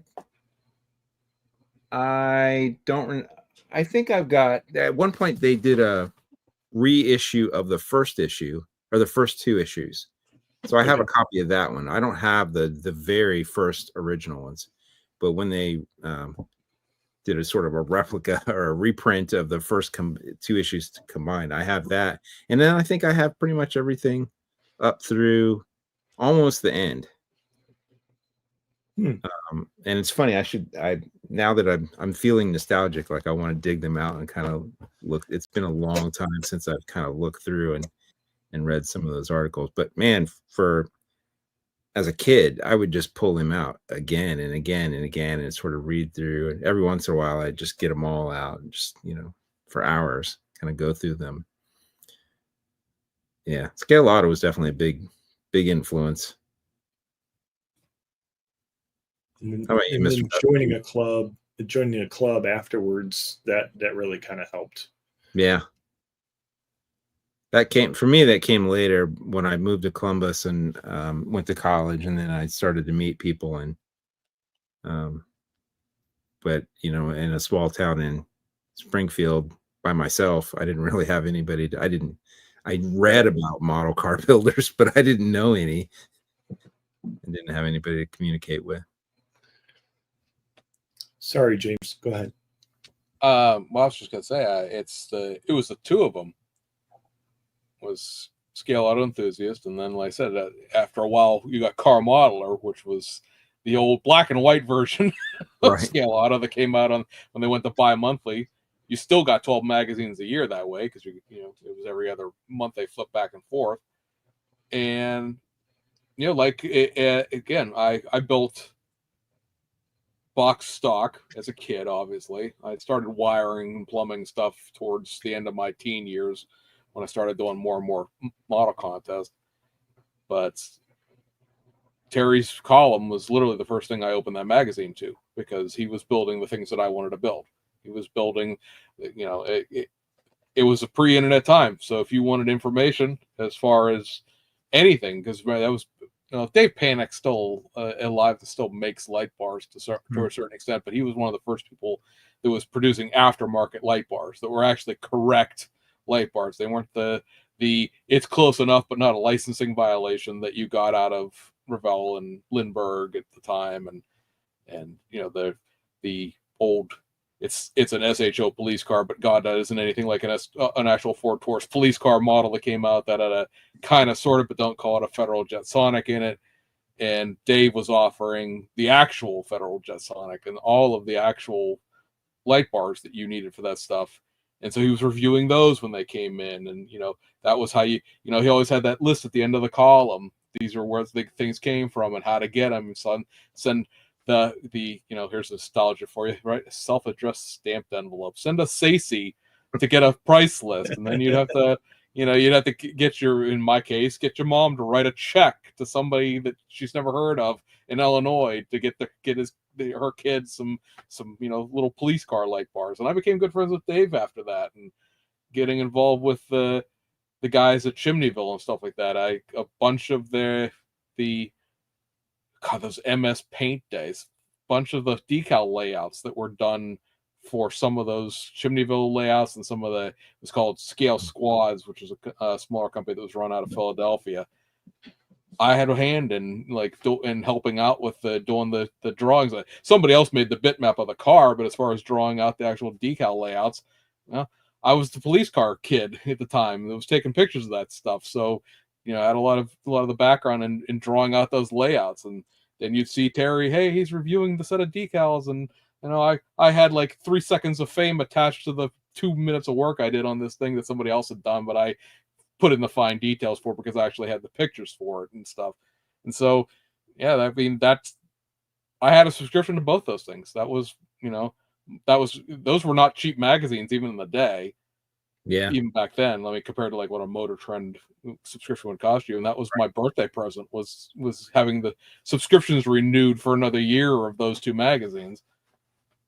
And that, even as somebody who's a slightly younger than the two of you, who sort of came into modeling as the internet came into effect, it was still a really wild west internet. There wasn't all the forums and the ability to do, if you had the ability to take pictures, let alone anywhere to upload them to, you take them with a camera and scan. Oh, let me go get my $5,000 flatbed scanner and scan this picture in digitally so I can upload it to a forum. And it didn't. Everything was text-based back then, so the magazine was still the best way to get actual information. You could have somebody type you a paragraph of how they did something, but there were no pictures attached to it. There was no, how did I do this? Well, here's a manual, right? There's no pictures. It's just this has pictures. Yeah. And for me growing up too, sort of like the pinnacle of your modeling career is if you got something photographed and entered on in Scale Auto magazines. Like I was like, I really that was a big goal of mine, was to get something inside of Scale Auto magazine. And I remember the first thing, it would have been, I'm probably dating myself, it would have been late 80s. I took a model up to the NNL and it got photographed. I remembered it was a yellow 65 AMT El Camino that I customized and cut into a convertible. And it had like a 80s monochromatic paint scheme and 80s kind of wheels on it. And it got photographed. And man, I was so excited that I was like, I got my car inside of a magazine. It's just, that was really cool. You still have it? I have both. I'm sure I have the magazine. I have to look at it somewhere. You have the model? Yeah. Oh, yeah. I have, oddly enough, I have everything that I've built back through high school. That one had been built when I was in college. So everything that I built when I was in college, still, it's in the model case. It's in good shape. Everything has survived. Everything is still there. The only models, and I built a bunch of stuff when I was in middle school and high school. I never blew up models or anything like that with firecrackers. I would disassemble them and reuse the parts for other things. Okay. So there's quite a few models that didn't survive those early, I think of them as figuring out how to build a model stage. They weren't really worth saving. Right. But I used the parts for other things and would recycle them. But once they got decent enough where I'm like, oh, okay, I don't want to take this apart now that it's done. I kept those things and they're all still there, but I still have parts from stuff that I built. And I've got a couple that I kind of want to just reassemble just because of the nostalgia of kind of seeing where I started as a model builder. So I should pull those out and just kind of put them together for fun, just so I could put them back on my shelf as a contrast. You're out of room though. Today. You're out of room though, aren't you? Yeah, I've got die cast things I could move out.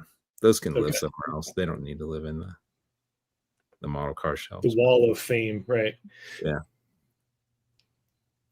But those issues of Scale Auto was, as a kid, in delusions of grandeur, right? We're always looking at the centerfold models that were always you didn't realize at the time who Randy Dare even was or anything like that. But these hyper detailed, super realistic things, and you'd sit there going through like the Detail Master catalog, looking at matching the fittings that were being used in these models to like what was available, and like, yeah, someday I have somewhere in all of this mess a 67, I think it was 67, right? Yeah, 67 Impala I think it was an Impala Pro, was it an Impala or a Chevelle Pro Street that AMT did, right? Revell, right?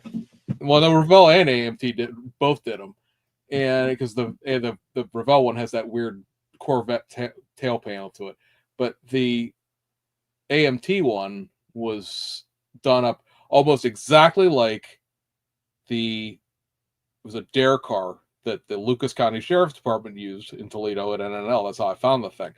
And they had a Pro Street car that was done up as one of their sheriff's cars. And I sat somewhere in here. I have that model. It's all primed. The engine's wired. Like, I did everything to it. Like, it was plumbed. It was wired. I had the first time I frustratingly ran brake lines and fuel lines to everything. I never finished that model because I went to college and it just went off into the netherworld. And I don't even know if I have pictures of the car anymore. But like that I was gonna build a model that was just like that. It was gonna, a 16-year-old kid, I have no business doing any of this crap. But like my hobby shop that I went to back then, for anybody who lived around the Youngstown area back then, it's called Trumbull Cameron Hobby. You may remember it. It's long, long gone now, but like they carried some of the Detail Master stuff and the Parts by Parks stuff, and you could get all of the photo etch wiring looms and all that stuff. And I bet you I spent an entire summer's worth of work on aftermarket parts, because even back then that shit wasn't cheap. Like, Right. you very quickly run into $20-$30, and that was actual like a real life amount of money back when you're making $4.15 an hour. And I was, that magazine was inspirational. It was, it showed you what could be done. Right. And the town I grew up in Northeast Ohio, I don't know what the population is now, but back then it was 4,200 people. And the show and the IPMS show in Sharon still exists, but that would have been the closest model club. It was half an hour, 45 minutes away, so it wasn't close enough especially as a kid, or even having a driver's license, driving that far away. Hey, Mom, taking your car tonight, going to the model meeting. That wasn't going to actually happen. So, we all lived in isolation more or less back then, as far as the hobby went, unless you were old enough to be in a club and, got to go to the meetings. Right. Mr. Tester, have you ever had anything in Scale Auto? A couple. My first one was a 69 Barracuda. It was like, I made it in a magazine. Is that contest coverage? Yeah. Toledo, Glass City, I think. Okay. You remember what year? Would have had to have been 96, 97. Okay. Yeah, I never had any, so I never wrote any stories or anything like that. So I never had anything featured as a model. No. I never had an article. Yeah, I just had contest coverage. Now I did, so the thing I always wanted was to get a cover. And I never got a cover on Scale Auto, but I finally did get a cover on my memory's bad. What was the other competing magazine? Not Car Modeler, but Model Cars. Model Cars, yeah. So I did get because I built the box art model for the Mobius 50, was it 51 or 52 Hudson? Okay. The blue one with the white top, the very first one that they issued.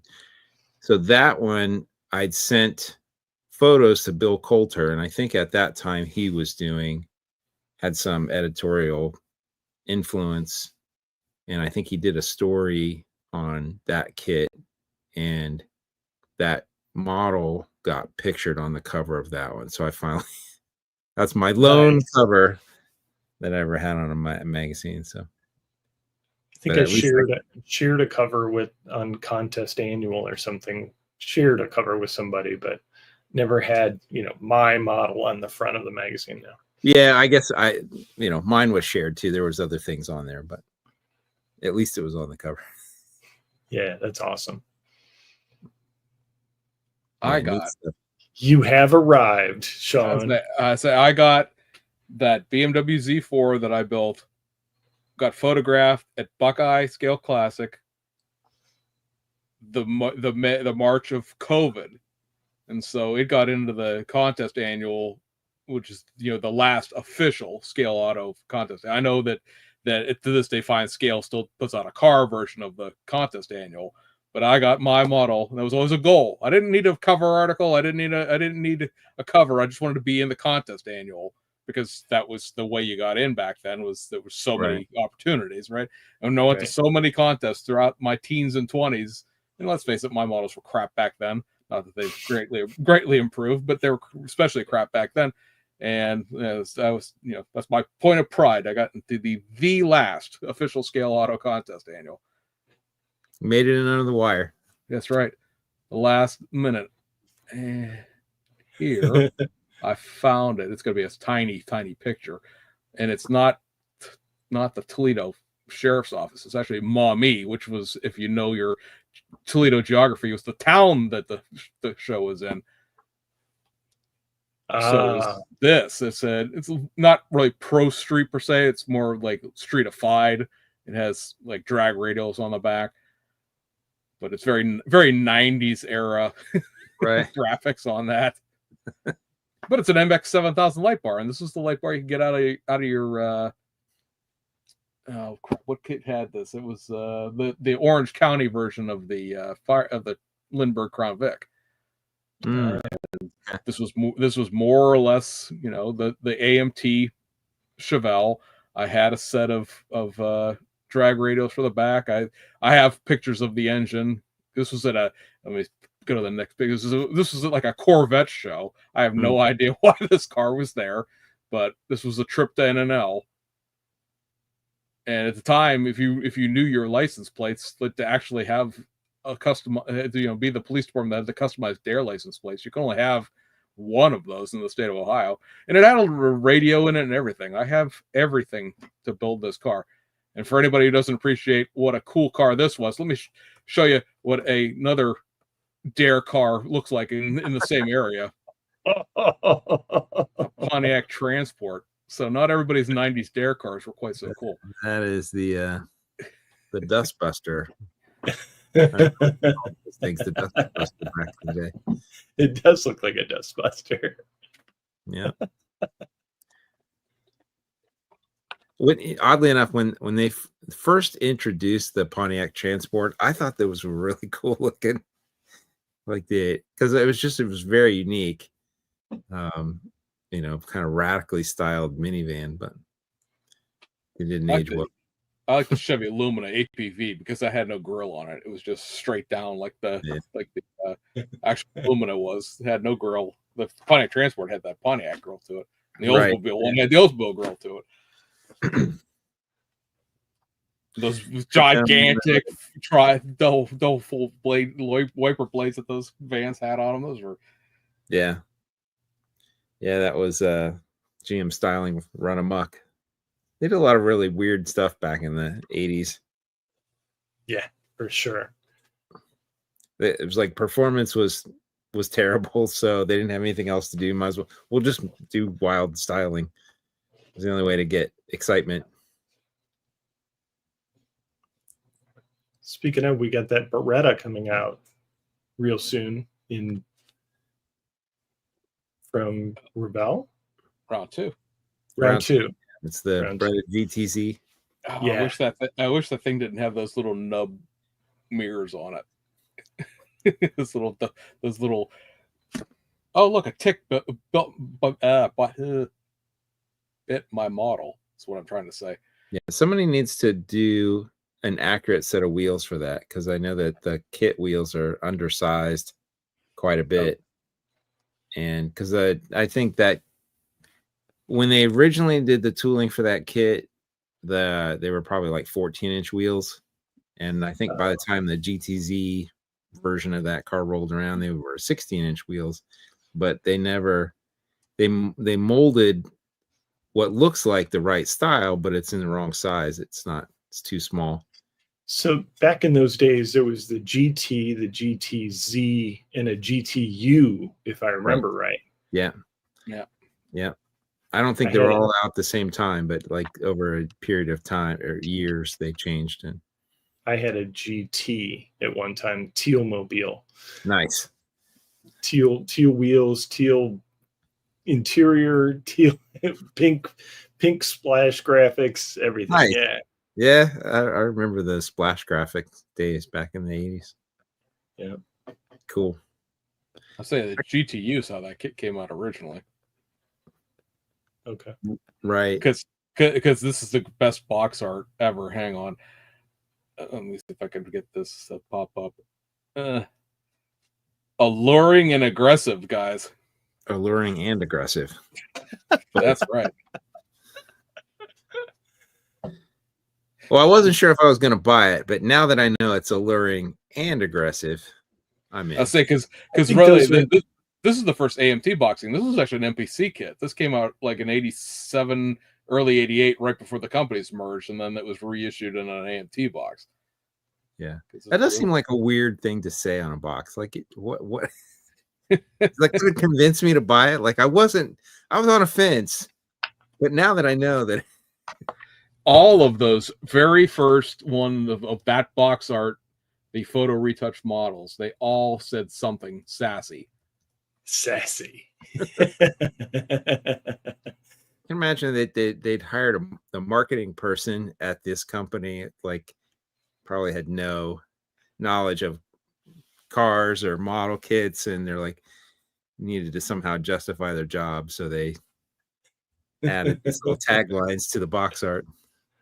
I'll say it's going to be teeny tiny, but yeah, the Breda GT was the way that first came out in 1988. It's got the wrapping that MPCs had. This is one of this and those 69 Oldsmobiles were like the last kits that MPC made prior to the officially going under. That's right. Now, I don't think they never issued the pace car version of that. They did not. The pace car version had wasn't it a T-top or yes. Yeah, it had some weird top to it because the light bar was like integrated into the back roll hoop. Yeah, it was like somebody did it in resin or something. Yeah, that's right. You're right. Because it was a convertible, but it had a hoop kind of a cutter. Yeah. Somebody did it in resin. I can't remember who, but who was that? That was shoot. I know exactly what you're talking about. So I had Mini Exotics. Was it Mini Exotics? I don't think so. I think it was All American Models. Okay. All right. I actually had, so my best friend in college had the pace car version of the Breda in that greenish teal color. Yeah. And it had the pink, Indy 500 graphics on the side. And I remember riding around in that car. There you go. Mine was a manual with the 3.1 liter. Ooh, yeah, look at that. Yeah, so I remember that the light bar. This is how much a police car geek I was back in that time. That it was well in engineering. Connecticut made it, and it's integrated into the back half of the roll hoop that's in there. I've forgotten the actual yellow or actual pace car was yellow, but I think you could get that Indy graphics package on pretty much any Breda. I believe you could, yeah, because if you just Google Breda pace car, you get it in quite a few off-putting Breda colors of the time. Let's see. Yes, I think those cars are pretty much at demolition derbies now. I think they like to drive those. I'm surprised any of them survived. They were not well constructed vehicles. Even I was gonna say, hang on. Yeah. I think I found what we're looking for here. This is a teal Breda. That's it. The teal mobile. Yep. Car. I remember riding around in that exact car. But I had like the BBS wheels that were teal too. Oh, okay. Let's see. We got the details on this. Auction is concluded. Ah, dang it. It says it's sold. It doesn't say for what though. So many auctions just through Mecum. I imagine. Okay, I don't know how much this would have gotten back in the day. Man, that brings back memories. I liked the styling a lot on that. I think that car was really clean. And remember these god awful seatbelts that were attached to the doors? Yeah. the GM thing for a while. Yep. I can't remember. Is that one of the ones that had the early digital dashes too? Yes. Yes, it did. Actually. I kind of remember. So my friend had bought that and then sold it and bought this Cavalier Z24, Oh. which had all the aero work, and it was actually a better car. Had more horsepower, and I kind of remember driving it once or twice and thinking, "Oh, this is fun." Those V6s back then were, for what they were kind of pretty. My grandfather had a Chevy Celebrity that had that 3.1 that was in everything back then, and that hauled that little car around. It went. Those cars were light. They don't, they're pretty thin. They didn't have a lot of, 150 horsepower would have been enough to get them moving. Right. And then I think at some point I remember they had the Celebrities, the Eurosport edition, which had all the aero package on it. And I remember those cars. I mean, that was kind of like the tape stripe era of performance. Those are all the cars that I grew up when I was, it was and IROCs and all that good stuff. Yeah. Oh yeah, the IROC, but that was the pinnacle of cool when I was in high school to have an IROC. See, I remember there was one kid, I don't even know how he got it, but dad or something probably, he had the metallic blue T-top IROC Z, brand new in high school. I can't imagine giving a kid an IROC Z as their high school car, but he was the everybody drove over him in that car. Yeah, I graduated high school in '87, so yeah, the IROCs, that was the car. I had a Camaro Z28 in high school, but it was not an IROC. Mine was a rusted out old piece of 77 orange turd that had huge holes in the quarter panel and the doors. But it was an actual Z28. Cars were like that, yeah. Yeah. And at the time, it was only a 10-year-old car, right? So it's like, think about it now. Like the car I drive every day is 10 years old. And it's fine, but back then, a 10-year-old car was pretty well used up. Yeah. By the time it got to 100,000 miles, you were going to throw it away. It was just like there was nothing left of it. Right. So the quick story time. So my girlfriend in high school, her grandfather owned the Chevy dealership in town. Her dad was the general manager of the family-owned Lincoln Mercury dealership. So she had like demo cars all through high school as her the car she drove. So she had an Eagle Talon TSI when I was going to high school. What I learned how to drive a stick shift on. That's right. I was taught to drive a stick shift by a girl. But her brother accidentally started that car up one winter morning and forgot to take it out of gear, because you put a manual car on a hill, you put it in gear when you park it, and he launched it into the trees that are on the edge of the driveway.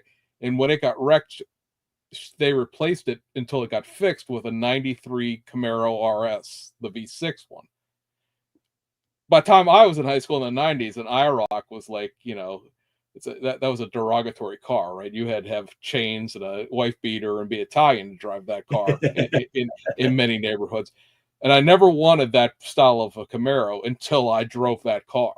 And then more than anything else, I spent that summer before I bought my parents and because we split the cost of it, bought the 88 S10 with no options and vinyl everything that I ended up getting after high school. I spent that entire summer being like, this car is for sale. It's a used car. That's the whole reason why it exists. I want this Camaro. You can't have that Camaro. It's a V6 Camaro. It's not that powerful. I want this Camaro. I never wanted that style Camaro till I sat and drove it around. And then I wanted that Camaro. When I was in high school, there was remember we had to take driver's ed. Oh yeah. Yeah. So there was 2 schools in town that gave driver's lessons. One of them used cars that I think were leased or donated from a car dealership, and they were like large GM sedans. The other one in town had brand new Z28s and Trans Ams. Oh man. And I was like, first of all, I mean, just that you would give a high school kid with no driving history or skills the keys to a brand new, that is surprising me. But it was a marketing gimmick to try to lure kids to take lessons with that business. And I remember like begging my parents. I was like, I want to take, and it was quite a bit more expensive, obviously. Right. And my dad was like, no way, we're not doing that. But I would see those cars around town because they'd put stickers on it, drive such and such driving school. And I was like, oh, those guys are so cool. They get to drive Z28s and Trans Ams, take their driving lesson or take their driver's test in. Driver's ed was run by the school district that I went to, because I went to high school in Ohio, and I learned how to drive over the summer with 2 other people. They stuffed 3 of us in a car with a driver's ed instructor in an Oldsmobile Achieva. Oh man. That had just enough horsepower to get away from the stoplight without getting rear-ended, and that was about all you were doing in that car. Yeah, I think I took my license or my driver's instruction in, it's like an Oldsmobile 98, like the large full size. And yeah, there was 3 of us that rode around, together, and then we'd take turns. And yeah, the good old days. When I was first in school, I think I must have passed through the era, because I remember when I was a little kid that driver's training was taught like in regular school. They had a class you could take, but by the time that I got into high school, it wasn't available anymore. You had to go after school. Yeah. Yeah, you had to go to a private company. Yep. Safeway for me. My kids had their first day of school today. My now currently at home oldest is a freshman, and apparently one of her classes driving fundamentals. I'm like, why are they teaching this 2 years in advance? Like, they're not going to remember any of this stuff. I might have to put her on the riding tractor and drive her around the yard. All right, now remember what they said about not pulling out in front of somebody. She's like, they're just talking about death and people getting killed all the time. Like, they're trying to scare the crap out of you, because there's no mandate for driver's ed in the state of Pennsylvania. It's up to the parents to teach them how to drive, and then off they go. Have a good time. Ooh. I mean, we have driver's ed companies you could send them to, but it's not, a mandatory attached, because when I went through driver's ed in Ohio, still in the 90s, that was a mandatory thing you had to go through. Right. You did your temps and you had to go to driver's school. Yeah. And you're required, well, because I had taught all of my kids to drive, but you're required to drive. They're required to drive 50 hours with a parent or another licensed driver before they can even take their tests. So you have to get quite a bit of road time. I don't remember that being the case when I was a kid. I think you went through the driver's training and then you took your test and hope for the best. So we had like log books that we were given by the school. My mom took that seriously. She sat down there, she tracked 50 hours worth of riding time with me. The first time we moved, when we moved to Ohio from around here, or moved from around here to Ohio, I should say, and we were driving back here to this house, because this is my grandparents' house, and my mom pulled over on the side of, I don't even know what the highway is. It had a different number back then, but it's the road that connects 80 to Pittsburgh. I think it's 376 now, but it was a different highway number back then. She got on it. She pulled off the side of the road. She goes, "Let's go. You're driving." Like, I had not driven anywhere with her at that point, right? I'd gone through driver's ed, but I had not gone. I said, "What do you mean?" She goes, "You know how to get there from here. Like, we're throwing you to the wolves. Here we go." And that was right the deep end. I say from straight onto a turn. It was a turn. Well, yeah, part of it's free now, but it was all turnpike back then. It was like first driving lesson I ever took with my mom. Highway driving. Let's go.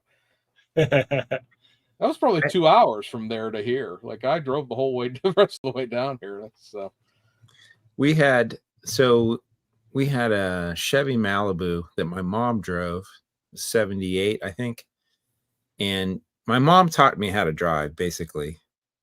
And it was an automatic, because my dad had a Chevy Love truck with a manual. And I only had one driving lesson with my dad. So my mom had taught me how to drive, and I was driving the automatic around just fine. But I was bugging my dad. It's like, I want to learn how to drive a manual trans because all the cool cars have manual trans, and I want to learn how to drive. And I don't remember why, but my dad wasn't really interested in trying to teach me or whatever. But I remember bugging him about it, and we were out on a Saturday afternoon at one point, and we had stopped to get lunch somewhere. And I think I was asking, and I'd already gotten my license at this time. I'd been probably driving 6 months. And I was like, come on, Dad, I want to learn to drive stick. He's like, all right, fine. I'll get in the thing. I'll teach you. And we barely got home alive because, to just get into traffic with, and to try to I'd stall the thing at stoplight several times and almost got rear-ended. And it was just, we got home. He was so mad and frustrated. He's like, well, what happened? So we lived really close to the high school, like within walking distance, and it had a great big parking lot. So when we drove home, he drove over to the high school, parked the vehicle, handed me the keys and said, don't leave this parking lot until you can drive that thing. Just practice, stop starting in the parking lot there, and then that poor clutch. Then when you're done, drive it home. And he walked home, and that was the end of the driving instruction. So I probably rolled around for 45 minutes, an hour, and I figured it out, and I drove it home, and that was the first and last time he ever gave me an instruction on driving.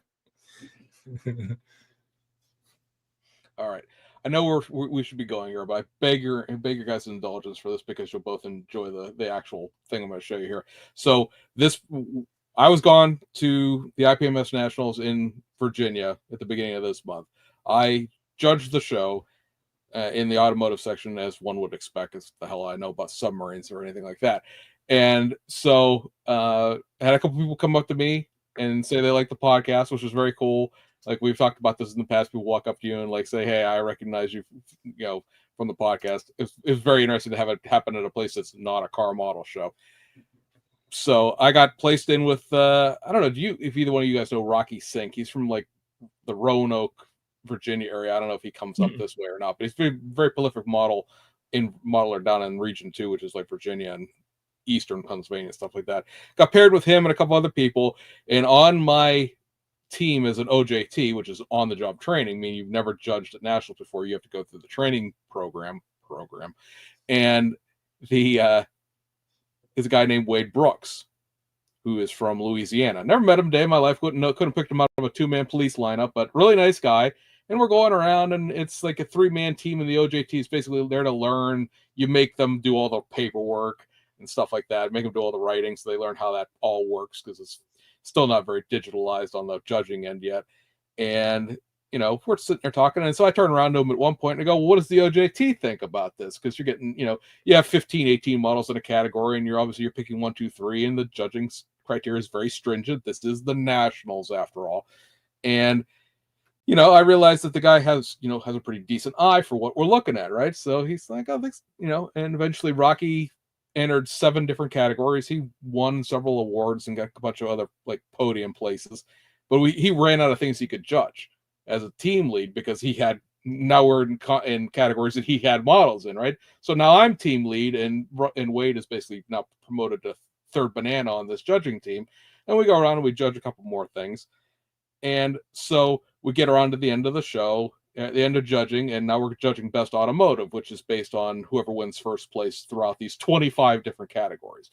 And best automotive goes to this model here. If I could press the right flipping buttons at the end of this, you think I'd learn how to use it in the last 2 hours, to this 1968 Plymouth Belvedere, which is named Wendy, as you might gather from the bench here. So this is not a resin model. This is converted from a AMT 68 two-door. What? Scratch built everything on this. I have more pictures than just this, but it's got he put a 6-cylinder in it, opened the trunk, opened the hood. the interior on this one. So we'll go through this as we go on. So this is your best automotive for the show, built by Wade Brooks. The guy who's hanging around, towing around with me, being the training judge, wins the whole shebang. I told him this was the neatest trick I'd ever had. I'm like, oh yeah, I don't know what the hell I'm doing. Let me be the training judge. Wins best automotive. So he, like I said, he built the little baby thing, the little baby car seat holder with the steering wheel. It's got groceries in the back seat. You got the hound's tooth for the interior here. Like I said, it's all wired up. Everything is plumbed. Yeah, nice. Wow. I remember those car seats. I had one of those when I was a kid. You got an 8-track in the 8-track player, a bunch of 8-tracks in the little container here. Got the photo etch keychain with the peace sign on it and everything. It's got, I said, he's put a leaning tower of power in here rather than having the V8. That's really cool. Nice model. Well deserved. He went through and I didn't open the trunk up, but he put all the under trunk thing in. He went ahead and put this is the correct pattern. You can't see it for this picture, but it's got the correct pattern for the carpet. It's got the the trunk latch system down here. The weather stripping for the trunk. Yeah. Yeah. So yeah, here's this award back here for his best automotive. But yeah, so I know David Green, who's his friend, watches this podcast. He's one of the guys that came up to me, and he said to me, like, you need to put this guy on your podcast. He knows a whole bunch of obscure NASCAR stuff. And I was like, oh yeah, that would be fun, just have a conversation. Because obviously if you have models in the contest or you're judging the contest, you build models seriously. And I'm like, yeah, sure, I can have Wade on sometime, and that'd be cool. And then he gets best automotive. It's like, oh, okay.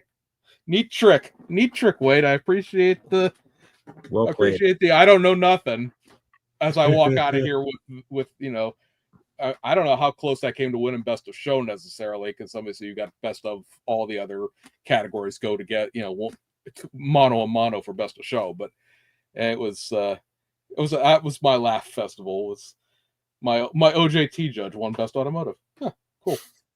That's fun. Lewis Hicks was down there, as was Chris Collins. Lewis won first place for that Vega dragster that he did. Okay, the red one. Yeah, that red one. And Chris picked up a couple seconds. Lewis picked up a couple seconds. He picked up second with that monogram lowrider, not monogram, but that Impala lowrider that he did, the 59, I think that is. I remember that. So congrats to those guys. Neat. I've given, if you guys know now, I don't think I actually have to tell you because I've been so busy since I got back. But yes, please, everybody, go find Lewis and ask for his autograph. That's what I immediately did. Was, oh, you're a nationally award-winning modeler. Can I have your autograph? It's good to know you before you got too famous and couldn't fit through the door. Turn sideways, get that ego through the door. Neat stuff. I love that guy. He's awesome. So congrats to those guys, and congrats to Wade for sneaking one past everybody there. And that, boys and girls, if there are any girls, will be it for tonight. We thank you for joining us. Again, we apologize for Terry not being able to be on board here. Next episode, presuming that the technical issues do not continue, we have Martin, better known as Stoke from Instagram, who, I don't know if you know his models better than his photography, or his photography better than his models, but we're going to delve into all that with him in 2 weeks. That guy is really inspirational. For sure. If you're not on Instagram, you probably don't know. I don't think he's on any other social media. I don't believe he is either. No. Now, Facebook, you may have never seen his models unless you're on Instagram, but he is amazing. The stuff that he is doing, it's truly astounding. Yeah, so, I agree. Yeah, it'll be a good time. Yeah, so come back and join us September 8th for that one, and we'll see you guys on the other side. Good night, everyone.